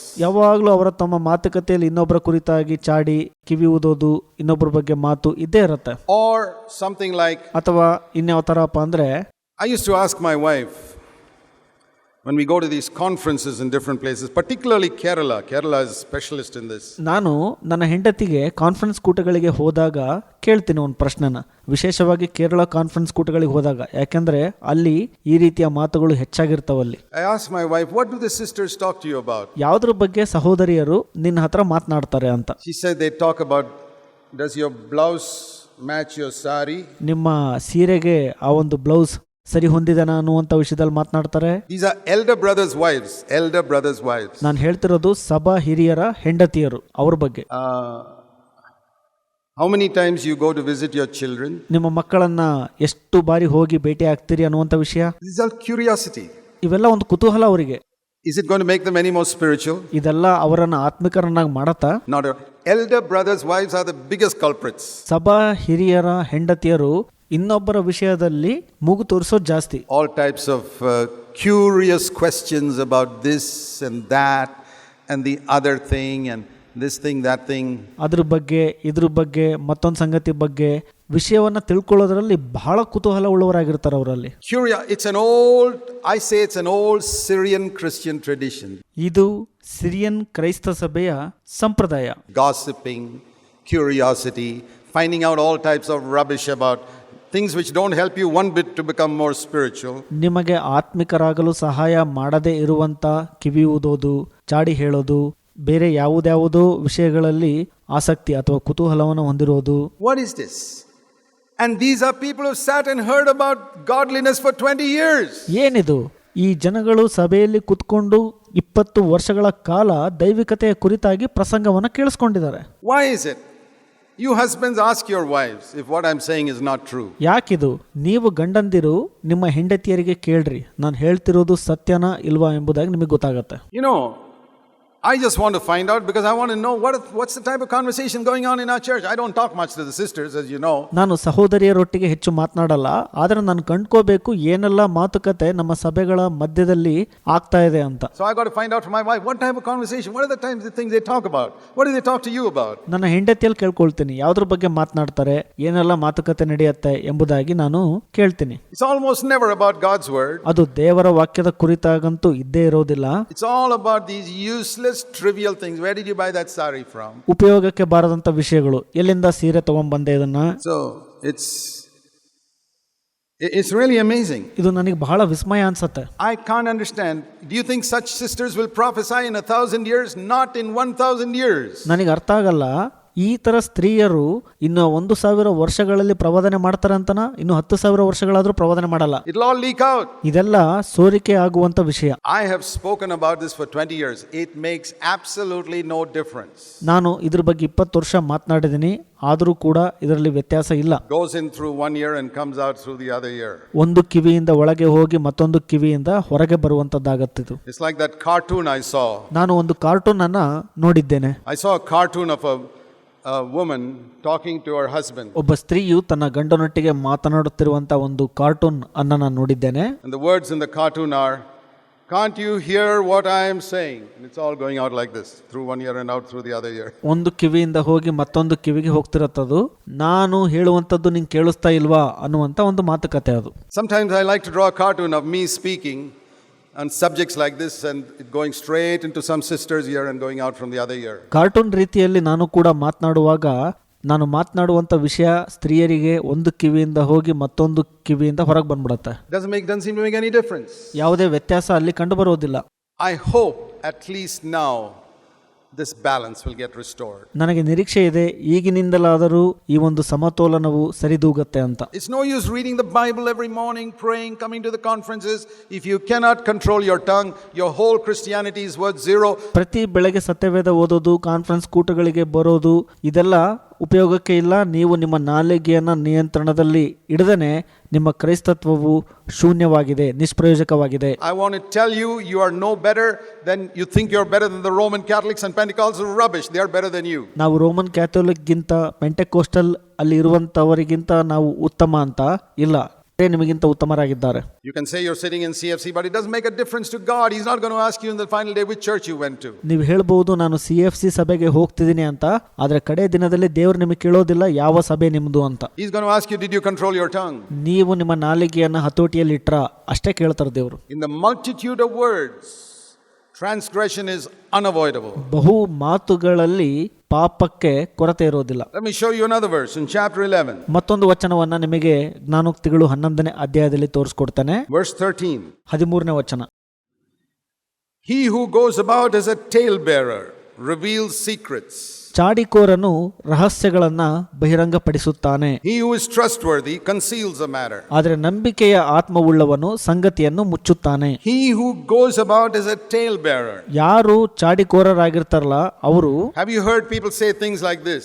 ಈ ಸಂಗತಿಗಳನ್ನ ಜನರು ಹೇಳುವಂತದ್ದನ್ನ ಕೇಳಿಸ್ಕೊಂಡಿದ್ದೀರಾ? I'm only telling you this for prayer.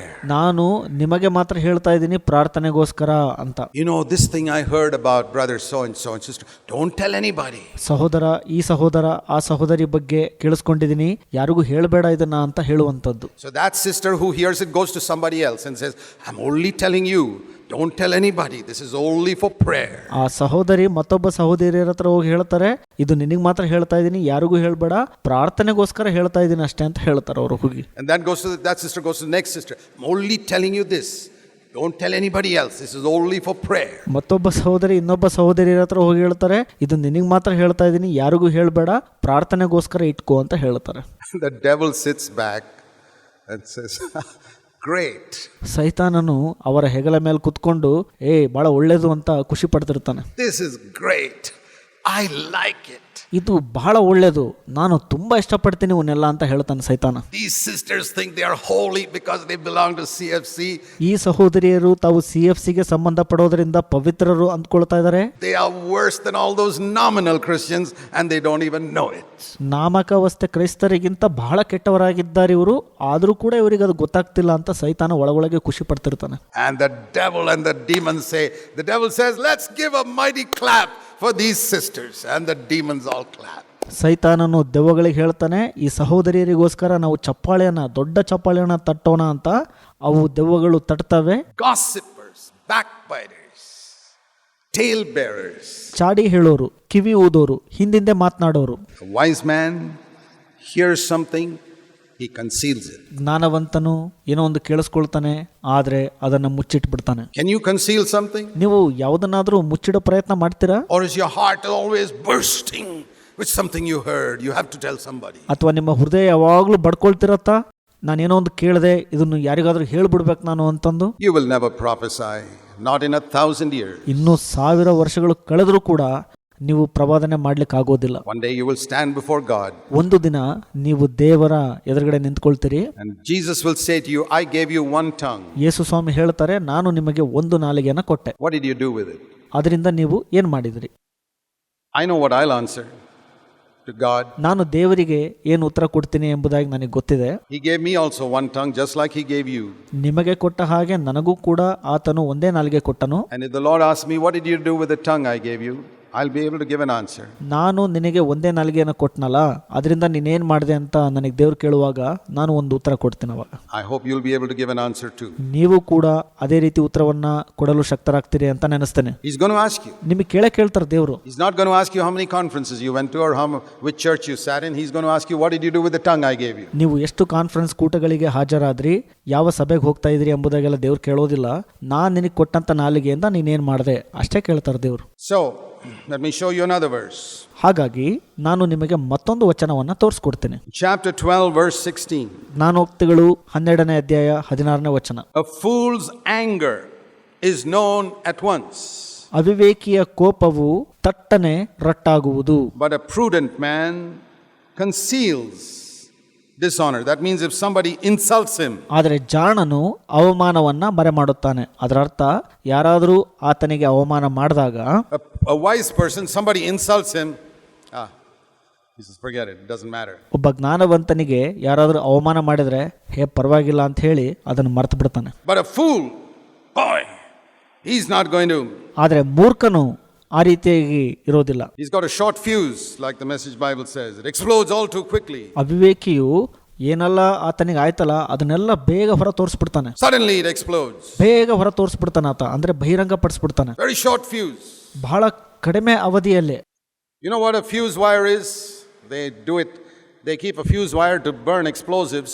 ಆ ಒಂದು ವೈರ್ನ ಫ್ಯೂಸ್ ಏನ್ ಮಾಡುತ್ತೆ, ಬೇಗ ಅದು ಬೆಂಕಿ ಹತ್ಕೊಳ್ಳಕ್ಕೆ ಸಹಾಯ ಮಾಡಿಬಿಡುತ್ತೆ. And they got a whole massive stack of dynamite there, and they put a long fuse wire and they light it here.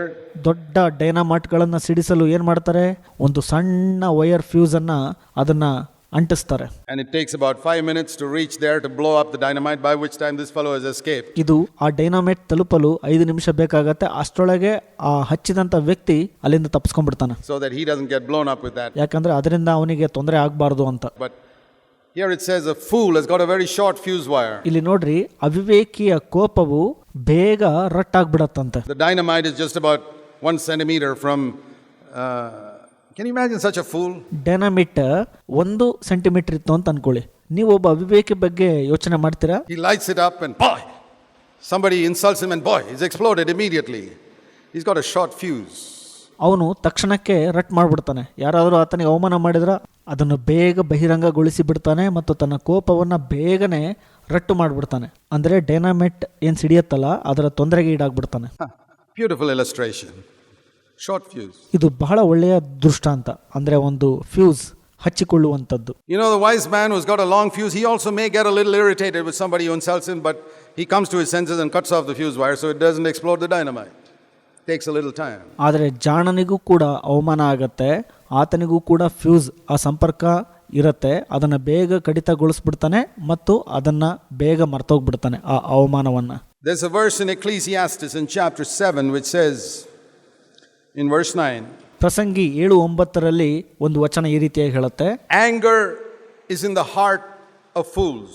ಕೋಪವು ಮೂಢರ ಎದೆಯಲ್ಲಿ ನೆಲೆಗೊಳ್ಳುತ್ತದೆ ಎಂಬುದಾಗಿ ಅಲ್ಲಿದೆ. Anger is in the heart of fools. ಕೋಪವು ಮೂಢರ ಎದೆಯಲ್ಲಿ ಅಂದರೆ ಹೃದಯದಲ್ಲಿ ಅಡಗಿ ಕುಳಿತಿರುತ್ತದೆ. I wish you would write that verse, hang it up in your bedroom. ನಾನು ಬಯಸೋದೇನಪ್ಪ ಅಂದ್ರೆ ಈ ವಚನವನ್ನ ನೀವು ಬರೆದುಕೊಂಡು ನಿಮ್ಮ ಕೋಣೆಯಲ್ಲಿ ಇದನ್ನ ತಗಲಿ ಹಾಕಬೇಕು ಅಂತ ಬಯಸ್ತಾನೆ. Hang it up in your sitting room or whichever room in your house you lose your temper the most. Hang it up there. ನಿಮ್ಮ ಮನೆಯ ಯಾವ ಕೋಣೆಯಲ್ಲಿ ಬೇಗ ನೀವು ಕೋಪ ಮಾಡ್ಕೊಳ್ತಿರಲ್ಲ ಆ ಕೋಣೆಯಲ್ಲಿ ಇದನ್ನ ನೇತು ಹಾಕ್ರಿ. Anger is in the heart of fools. ಕೋಪವು ಮೂಢರ ಹೃದಯದಲ್ಲಿ ನೆಲೆಗೊಳ್ಳುತ್ತದೆ. And you got to be a bigger fool to let that anger come out of your mouth. I mean, if it's in your heart, you're already a fool.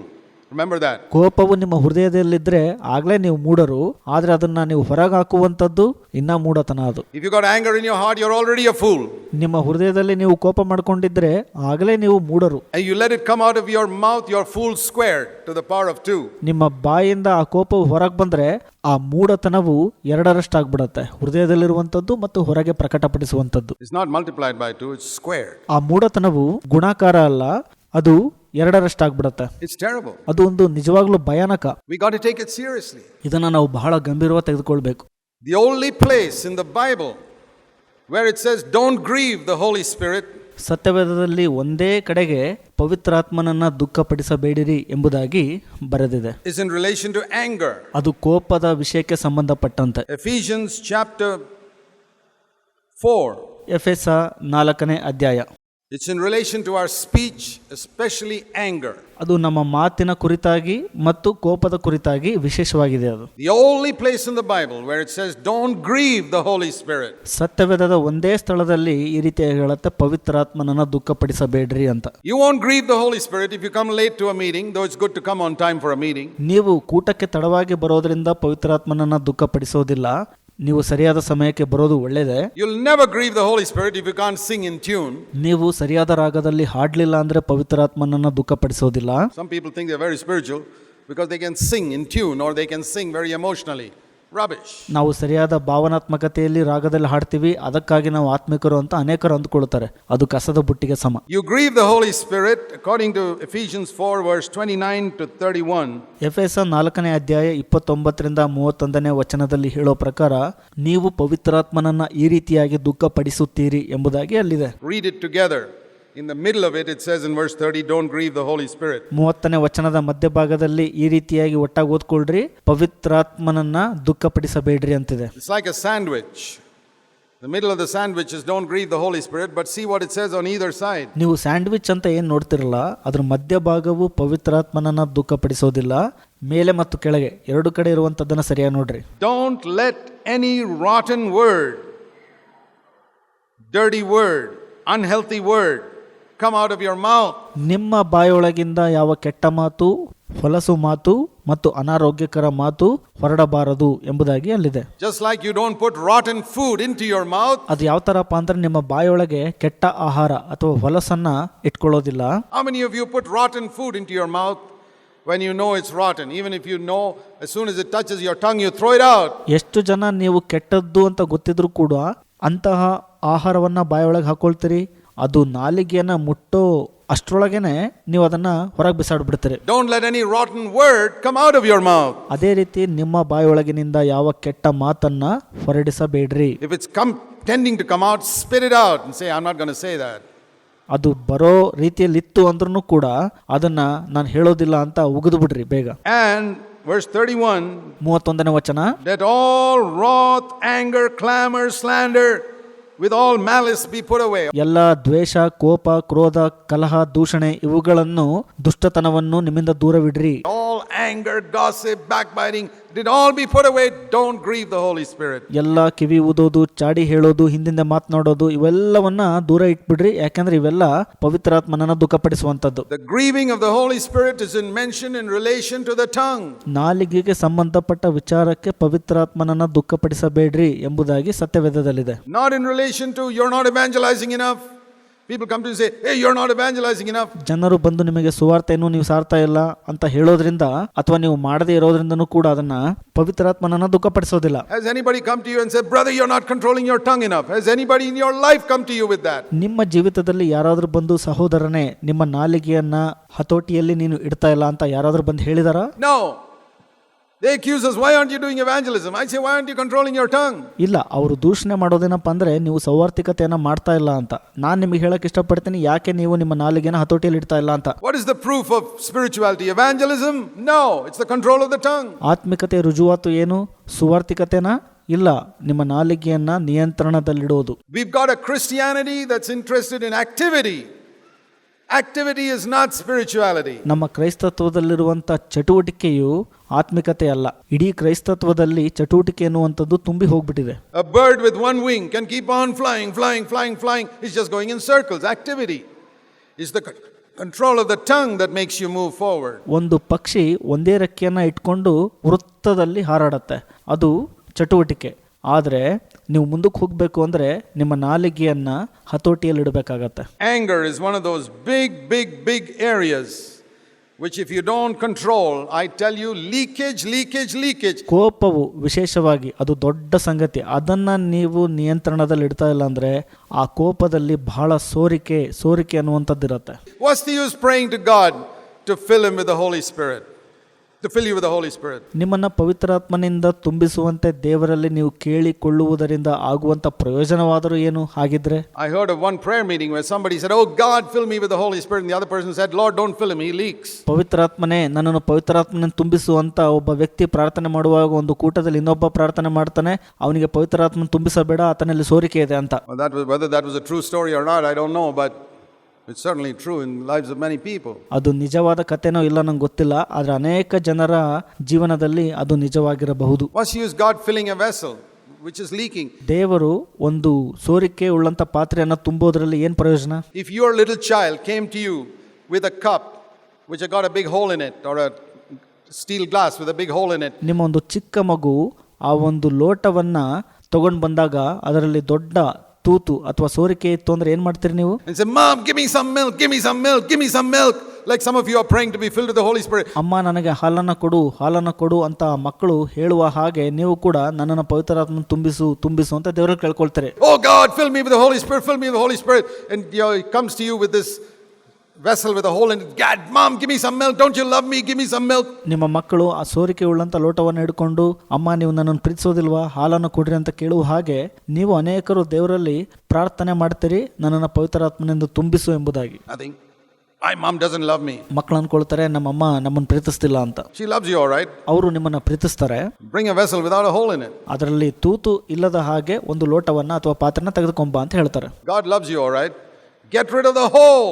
ದೇವರು ನಿಮ್ಮನ್ನು ಪ್ರೀತಿಸ್ತಾರಲ್ವಾ, ಆ ಒಂದು ಸೋರಿಕೆಯಿಂದ ಅಥವಾ ತೂತಿನಿಂದ ಹೊರಗೆ ಬನ್ರಿ. Plug it. God, give me control over my tongue. And I'll tell you this. ಆ ಸೋರಿಕೆಯನ್ನು ಮುಚ್ಚಿ ದೇವ್ರ ಬಳಿಗೆ ಬಂದು ಹೇಳ್ರಿ, ದೇವರೇ ನನ್ನ ನಾಲಿಗೆಯನ್ನು ಹತೋಟಿಯಲ್ಲಿ ಇಡಲು ನಂಗೆ ಸಹಾಯ ಮಾಡ್ರಿ ಅಂತ. Some of you who are so eager to speak in unknown tongues. Shall I give you a little bit of advice? ನಿಮ್ಮಲ್ಲಿ ಅನೇಕರು ಬಹಳ ಕುತೂಹಲ ಉಳ್ಳವರಾಗಿರ್ತೀರಿ ಅನ್ಯ ಭಾಷೆ ಮಾತನಾಡಬೇಕು ಅನ್ನುವಂಥ ವಿಷಯದಲ್ಲಿ. ನಾನು ನಿಮಗೊಂದು ಸ್ವಲ್ಪ ಸಲಹೆ ಕೊಡ್ಲಾ? Ask God to give you power to control your mother tongue first. ದೇವರಲ್ಲಿ ಕೇಳ್ಕೊಳ್ರಿ, ಮೊದಲು ನೀವು ಆಡುವಂಥ ಮಾತೃಭಾಷೆಯಲ್ಲಿ ಹತೋಟಿಯನ್ನ ಕೊಡ್ಲಿಕ್ಕೆ. Yes. If you were so eager to control your mother tongue, ನೀವು ನಿಮ್ಮ ಮಾತೃಭಾಷೆಯನ್ನ ನಿಯಂತ್ರಣದಲ್ಲಿಡೋದ್ರಲ್ಲಿ ಬಹಳ ಆಸಕ್ತಿ ಉಳ್ಳವರಾಗಿದ್ರೆ, that will do you a lot more good in eternity than speaking in unknown tongues. I'll tell you that. ನಾನು ನಿಮಗೆ ಹೇಳಕ್ ಇಷ್ಟಪಡ್ತೇನೆ, ನಿತ್ಯತ್ವದಲ್ಲಿ ಇದು ಬಹಳ ಒಳ್ಳೆಯದಾಗತ್ತೆ ನೀವು ಅನ್ಯ ಭಾಷೆ ಮಾತನಾಡೋದಕ್ಕಿಂತ ಹೆಚ್ಚಾಗಿ. Some of you are so discouraged that you can't speak in unknown tongues. Can you control your mother tongue? ನೀವು ಬಹಳ ಅನೇಕರು ನಿರುತ್ಸಾಹಗೊಂಡಿರ್ಬೋದು, ನಾನು ಅನ್ಯ ಭಾಷೆ ಮಾತನಾಡಕ್ಕಾಗ್ತಿಲ್ಲ ಅಂತ.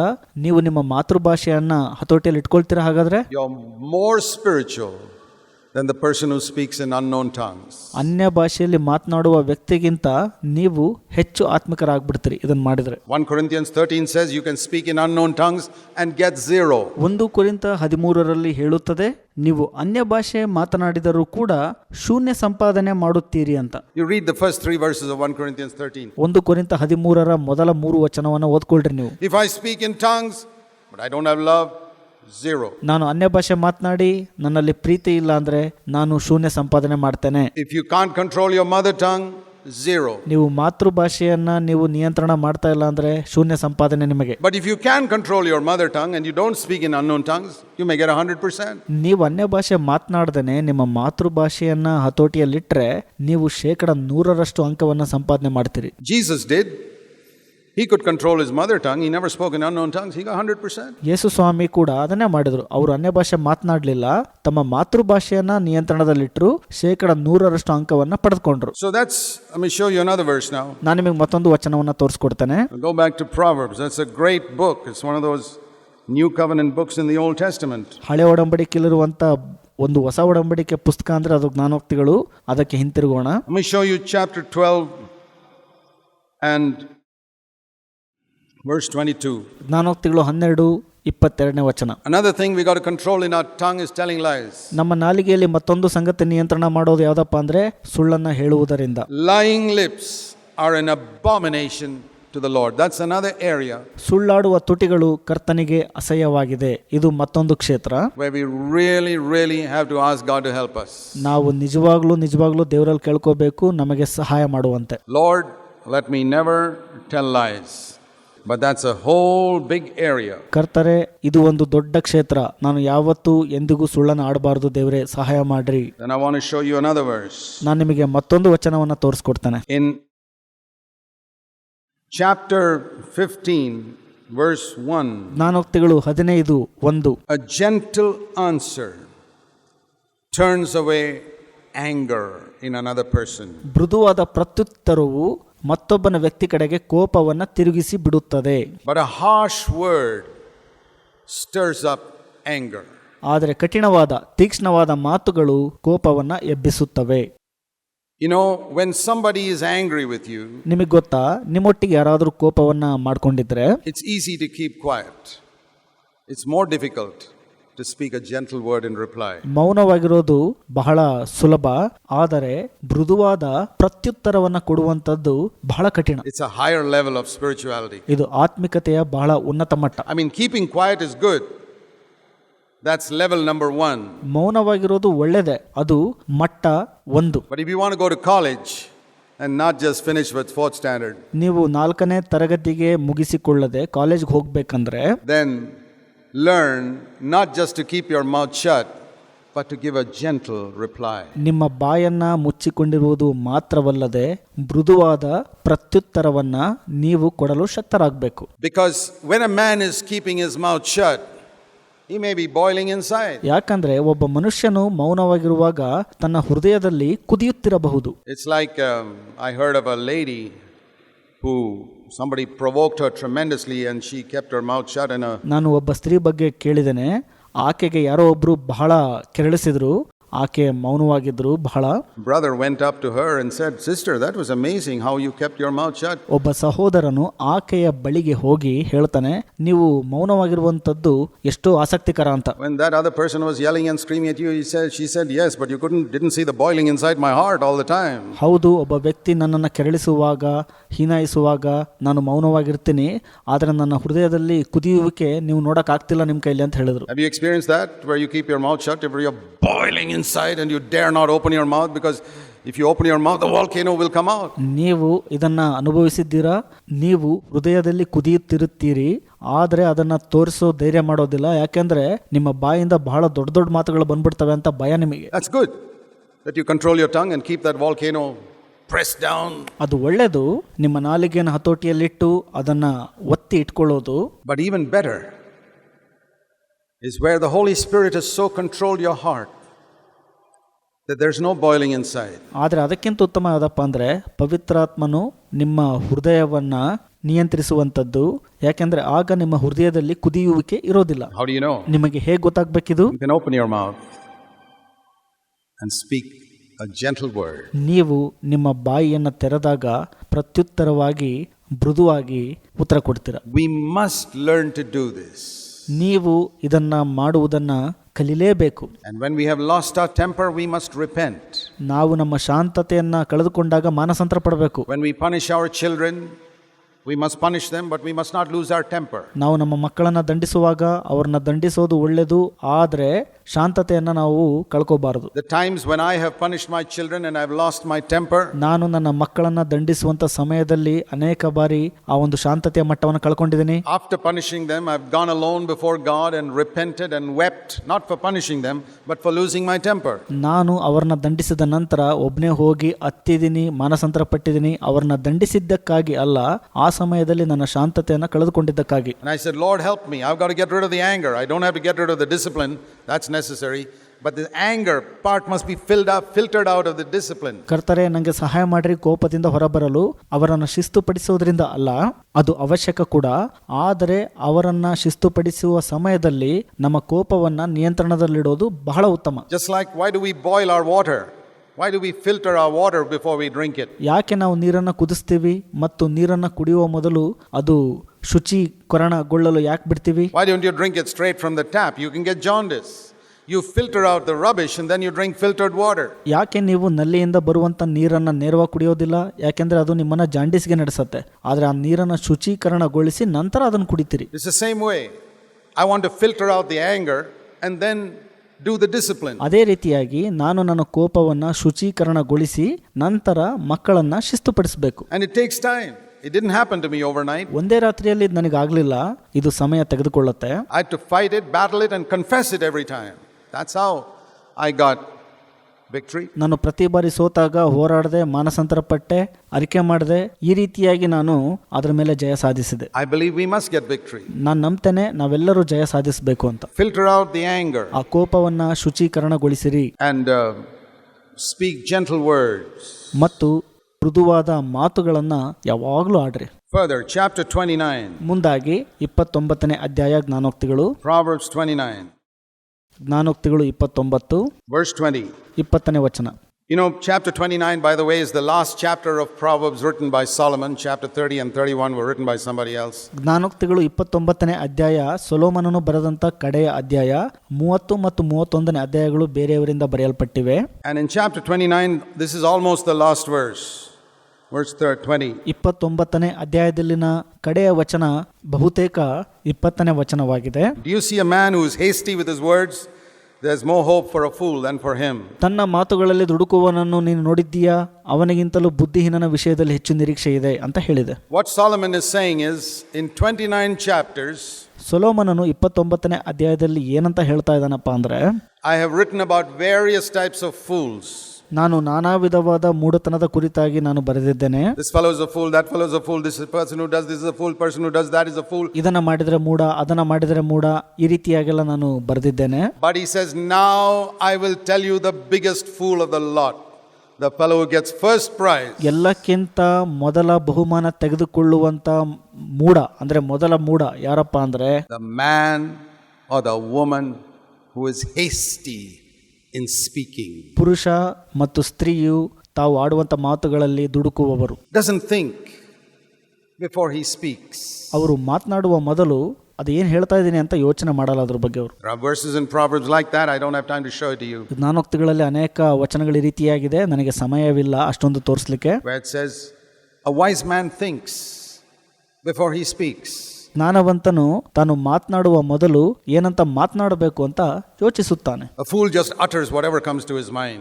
ಮೂಢನಿಗೆ ತನ್ನ ಮನಸ್ಸಿಗೆ ಬಂದಿದ್ದೆಲ್ಲ ಮಾತಾಡ್ಬಿಡ್ತಾನೆ. Are you a fool or a wise person? ನೀವು ಮೂಢರ ಅಥವಾ ಜ್ಞಾನವಂತರ? The biggest fool of the lot is the one who speaks without thinking. ಎಲ್ಲಕ್ಕಿಂತ ದೊಡ್ಡ ಮೂಢ ಯಾರಪ್ಪ ಅಂದ್ರೆ, ಮಾತನಾಡುವ ಮೊದಲು ಏನ್ ಮಾತನಾಡ್ತಿದ್ದೀನಿ ಅಂತ ಯೋಚಿಸದೇ ಇರುವಂತವನು. So how shall we control the tongue? ನಾನು ನನ್ನ ನಾಲಿಗೆಯನ್ನ ಹೇಗೆ ಹತೋಟಿಯಲ್ಲಿ ಅಥವಾ ನಿಯಂತ್ರಣದಲ್ಲಿಡೋದು? Jesus said in Matthew chapter 12, that's a very useful passage to study. Verse 34 to 38. ಯೇಸು ಸ್ವಾಮಿ ಮತ್ತಾಯ 12ರಲ್ಲಿ ಹೇಳಿರುವಂತ ವಾಕ್ಯಗಳು ಬಹಳ ಉಪಯುಕ್ತವಾಗಿದೆ, ಓದುವಂತ ಒಳ್ಳೆ ಭಾಗ ಅದು. 34ರಿಂದ 38ನೇ ವಚನ. Out of the fullness of the heart the mouth overflows. ಯಾಕಂದರೆ ಹೃದಯದಲ್ಲಿ ಸಮೃದ್ಧಿಯಾಗಿರುವುದನ್ನೇ ಬಾಯಿ ಮಾತನಾಡುತ್ತದೆ. When angry words come out of your mouth, it's because there were always angry words in your heart. ನಿಮ್ಮ ಬಾಯಿಂದ ಕೋಪವುಳ್ಳಂತ ಮಾತುಗಳು ಬಂದಾಗ ನಿಮ್ಮ ಹೃದಯದಲ್ಲಿ ಕೋಪದ ಮಾತುಗಳೇ ತುಂಬಿವೆ ಅಂತ ಅರ್ಥ. When bitter words come out of your mouth, it's all because there were bitter words always in your heart. I think it is Amy Carmichael who said, ನಿಮ್ಮ ಹೃದಯದಲ್ಲಿ ಕಹಿ ಭಾವನೆಯ ಮಾತುಗಳು ಇದ್ದಾಗ ಮಾತ್ರ ನಿಮ್ಮ ಬಾಯಲ್ಲಿ ಕಹಿ ಭಾವನೆಯ ಮಾತುಗಳು ಬರ್ಲಿಕ್ಕೆ ಸಾಧ್ಯ. ಏಮಿ ಕಾರ್ಮೈಕಲ್ ಅನ್ನುವಂಥವರು ಒಬ್ರು ಹೇಳಿದ್ದಾರೆ, a cup of sweet water can never spill bitter water, no matter how heavily it is shaken. ಒಂದು ಸಿಹಿಯುಳ್ಳಂತ ನೀರಿನ ಪಾತ್ರೆಯನ್ನ ಯಾರು ಎಷ್ಟೇ ಅಲುಗಾಡಿಸಿದರೂ ಅದರಿಂದ ಕಹಿ ನೀರು ಬರುವುದಿಲ್ಲ ಅಂತ. If you don't believe it, try it. ನೀವು ಇದನ್ನ ನಂಬಲಿಲ್ಲ ಅಂದ್ರೆ ಅದನ್ನ ಪ್ರಯತ್ನ ಮಾಡಿ ನೋಡ್ರಿ. Go home and fill a glass with orange juice and shake it hard and see if bitter water comes out. Never. ನೀವು ಮನೆಗೆ ಹೋಗಿ ಮೋಸಂಬಿ ಆ ಒಂದು ಜ್ಯೂಸನ್ನ ಲೋಟದಲ್ಲಿ ಹಾಕಿ ಅದನ್ನು ಅಳಗಾಡಿಸಿ ನೋಡ್ರಿ, ಅದರಿಂದ ಕಹಿ ನೀರು ಅಥವಾ ಕಹಿ ಜ್ಯೂಸ್ ಬರೋದಿಲ್ಲ. So when bitter things come out of your mouth, what does it prove? What was in your heart? ನಿಮ್ಮ ಬಾಯಿಂದ ಕಹಿ ಭಾವನೆಯ ಮಾತುಗಳು ಬಂದಾಗ ಅದು ಏನು ರುಜುವಾತು? Bitterness. But nobody shook it hard enough, so you never knew it. ನಿಮ್ಮ ಹೃದಯದಲ್ಲಿ ಕಹಿ ಭಾವನೆ ಇದೆ ಅಂತ ಅರ್ಥ. ಯಾರು ಕೂಡ ಆ ಒಂದು ನಿಮ್ಮ ಹೃದಯದ ಪಾತ್ರೆಯನ್ನ ಜೋರಾಗಿ ಅಲುಗಾಡಿಸಿಲ್ಲ, ಅದಕ್ಕೆ ನಿಮಗೆ ಅದರ ಬಗ್ಗೆ ಗೊತ್ತಿಲ್ಲ ಅನ್ಸುತ್ತೆ. Thank God this rough fellow came and shook you all up so that you discovered what was in your heart. You got to thank him. ನೀವು ದೇವರಿಗೆ ಮತ್ತು ಆತನಿಗೆ ಕೃತಜ್ಞತೆ ಹೇಳುವವರಾಗಿರಬೇಕು, ಯಾಕೆಂದ್ರೆ ಆತ ಬಂದು ನಿಮ್ಮ ಹೃದಯವನ್ನ ಕದಲಿದ್ದಾನೆ, ಅದರಿಂದ ನಿಮ್ಮ ಹೃದಯದಲ್ಲಿ ಏನಿದೆ ಅಂತ ಗೊತ್ತಾಗಿದೆ. Oh, I thought I was a sweet saint till this fellow came and roughed me up and I discovered that what I had all along was bitterness. ನಾನು ಅಂದುಕೊಂಡಿದ್ದೆ ಬಹಳ ಸಿಹಿಯಾದ ಭಕ್ತ ನಾನು ಅಂತ, ಆದರೆ ಈ ಕಠಿಣ ಮನುಷ್ಯನು ಬಂದು ನನ್ನ ಹೃದಯವನ್ನು ಕದಲಿದಾಗ ನನಗೆ ತಿಳಿದು ಬಂತು ನನ್ನ ಹೃದಯದಲ್ಲಿ ಕಹಿ ಭಾವನೆ ತುಂಬಿದೆ ಅಂತ. Thank you brother for showing that to me. ಧನ್ಯವಾದ ಸಹೋದರ, ಅದನ್ನು ನನಗೆ ತೋರಿಸ್ಕೊಟ್ಟಿದ್ದಕ್ಕಾಗಿ ಅಂತ ಹೇಳಬೇಕು ನೀವು. I'm going to change. ನಾನು ಬದಲಾಗುತ್ತೇನೆ. The Holy Spirit can change you. ಪವಿತ್ರಾತ್ಮನು ನಿಮ್ಮನ್ನು ಬದಲಾಯಿಸಲು ಶಕ್ತನಾಗಿದ್ದಾನೆ. Get rid of your gossiping, get rid of your curiosity. Get rid of your anger. ನಿಮ್ಮ ಕೋಪದಿಂದ, ಕಿವಿ ಊದೋದ್ರಿಂದ, ಕುತೂಹಲದ ವಿಷಯಗಳಿಂದ ಹೊರಗೆ ಬನ್ರಿ ಮೊದಲು. Get rid of your uncontrolled speech and your multitudes of words. ನಿಯಂತ್ರಣಕ್ಕೆ ಬರದೇ ಇರುವಂತ ಬಹು ಮಾತುಗಳಿಂದ ಮೊದಲು ಹೊರಗೆ ಬನ್ರಿ ನೀವು, and make you a really sweet saint of God who can prophesy and bless people. ಆತನು ನಿಮ್ಮನ್ನು ಸಿಹಿ ಭಕ್ತನನ್ನಾಗಿ ಮಾಡಿ ಪ್ರವಾದಿಸುವಂತೆ ಇತರರನ್ನು ಆಶೀರ್ವದಿಸುವಂತೆ ಮಾಡುತ್ತಾನೆ. Let's pray. ಪ್ರಾರ್ಥಿಸೋಣ. Heavenly Father, ಪರಲೋಕ ತಂದೆಯೇ, help us ನಮಗೆ ಸಹಾಯ ಮಾಡ್ರಿ. in this vital area ಈ ಒಂದು ದೊಡ್ಡ ವಿಶಾಲವಾದ ಒಂದು ಕ್ಷೇತ್ರದಲ್ಲಿ where we all fail so much. ನಾವೆಲ್ಲರೂ ಅನೇಕ ಬಾರಿ ಸೋತಿದ್ದೇವೆ. Help us, Lord, ಕರ್ತರೆ ಸಹಾಯ ಮಾಡ್ರಿ. to be overcomers, ನಾವು ಜಯಗಳಿಸುವಂತೆ ನಮಗೆ ಸಹಾಯ ಮಾಡ್ರಿ ಅಪ್ಪ. so that your name will be glorified through us. ನಮ್ಮ ಮೂಲಕ ನಿನ್ನ ನಾಮವು ಮಹಿಮೆ ಹೊಂದಬೇಕು ಸ್ವಾಮಿ. Pray in Jesus' name. Amen. ಯೇಸು ಕ್ರಿಸ್ತನ ಹೆಸರಿನಲ್ಲಿ ಬೇಡಿ ಹೊಂದಿದ್ದೇವೆ ತಂದೆಯೇ. ಆಮೆನ್.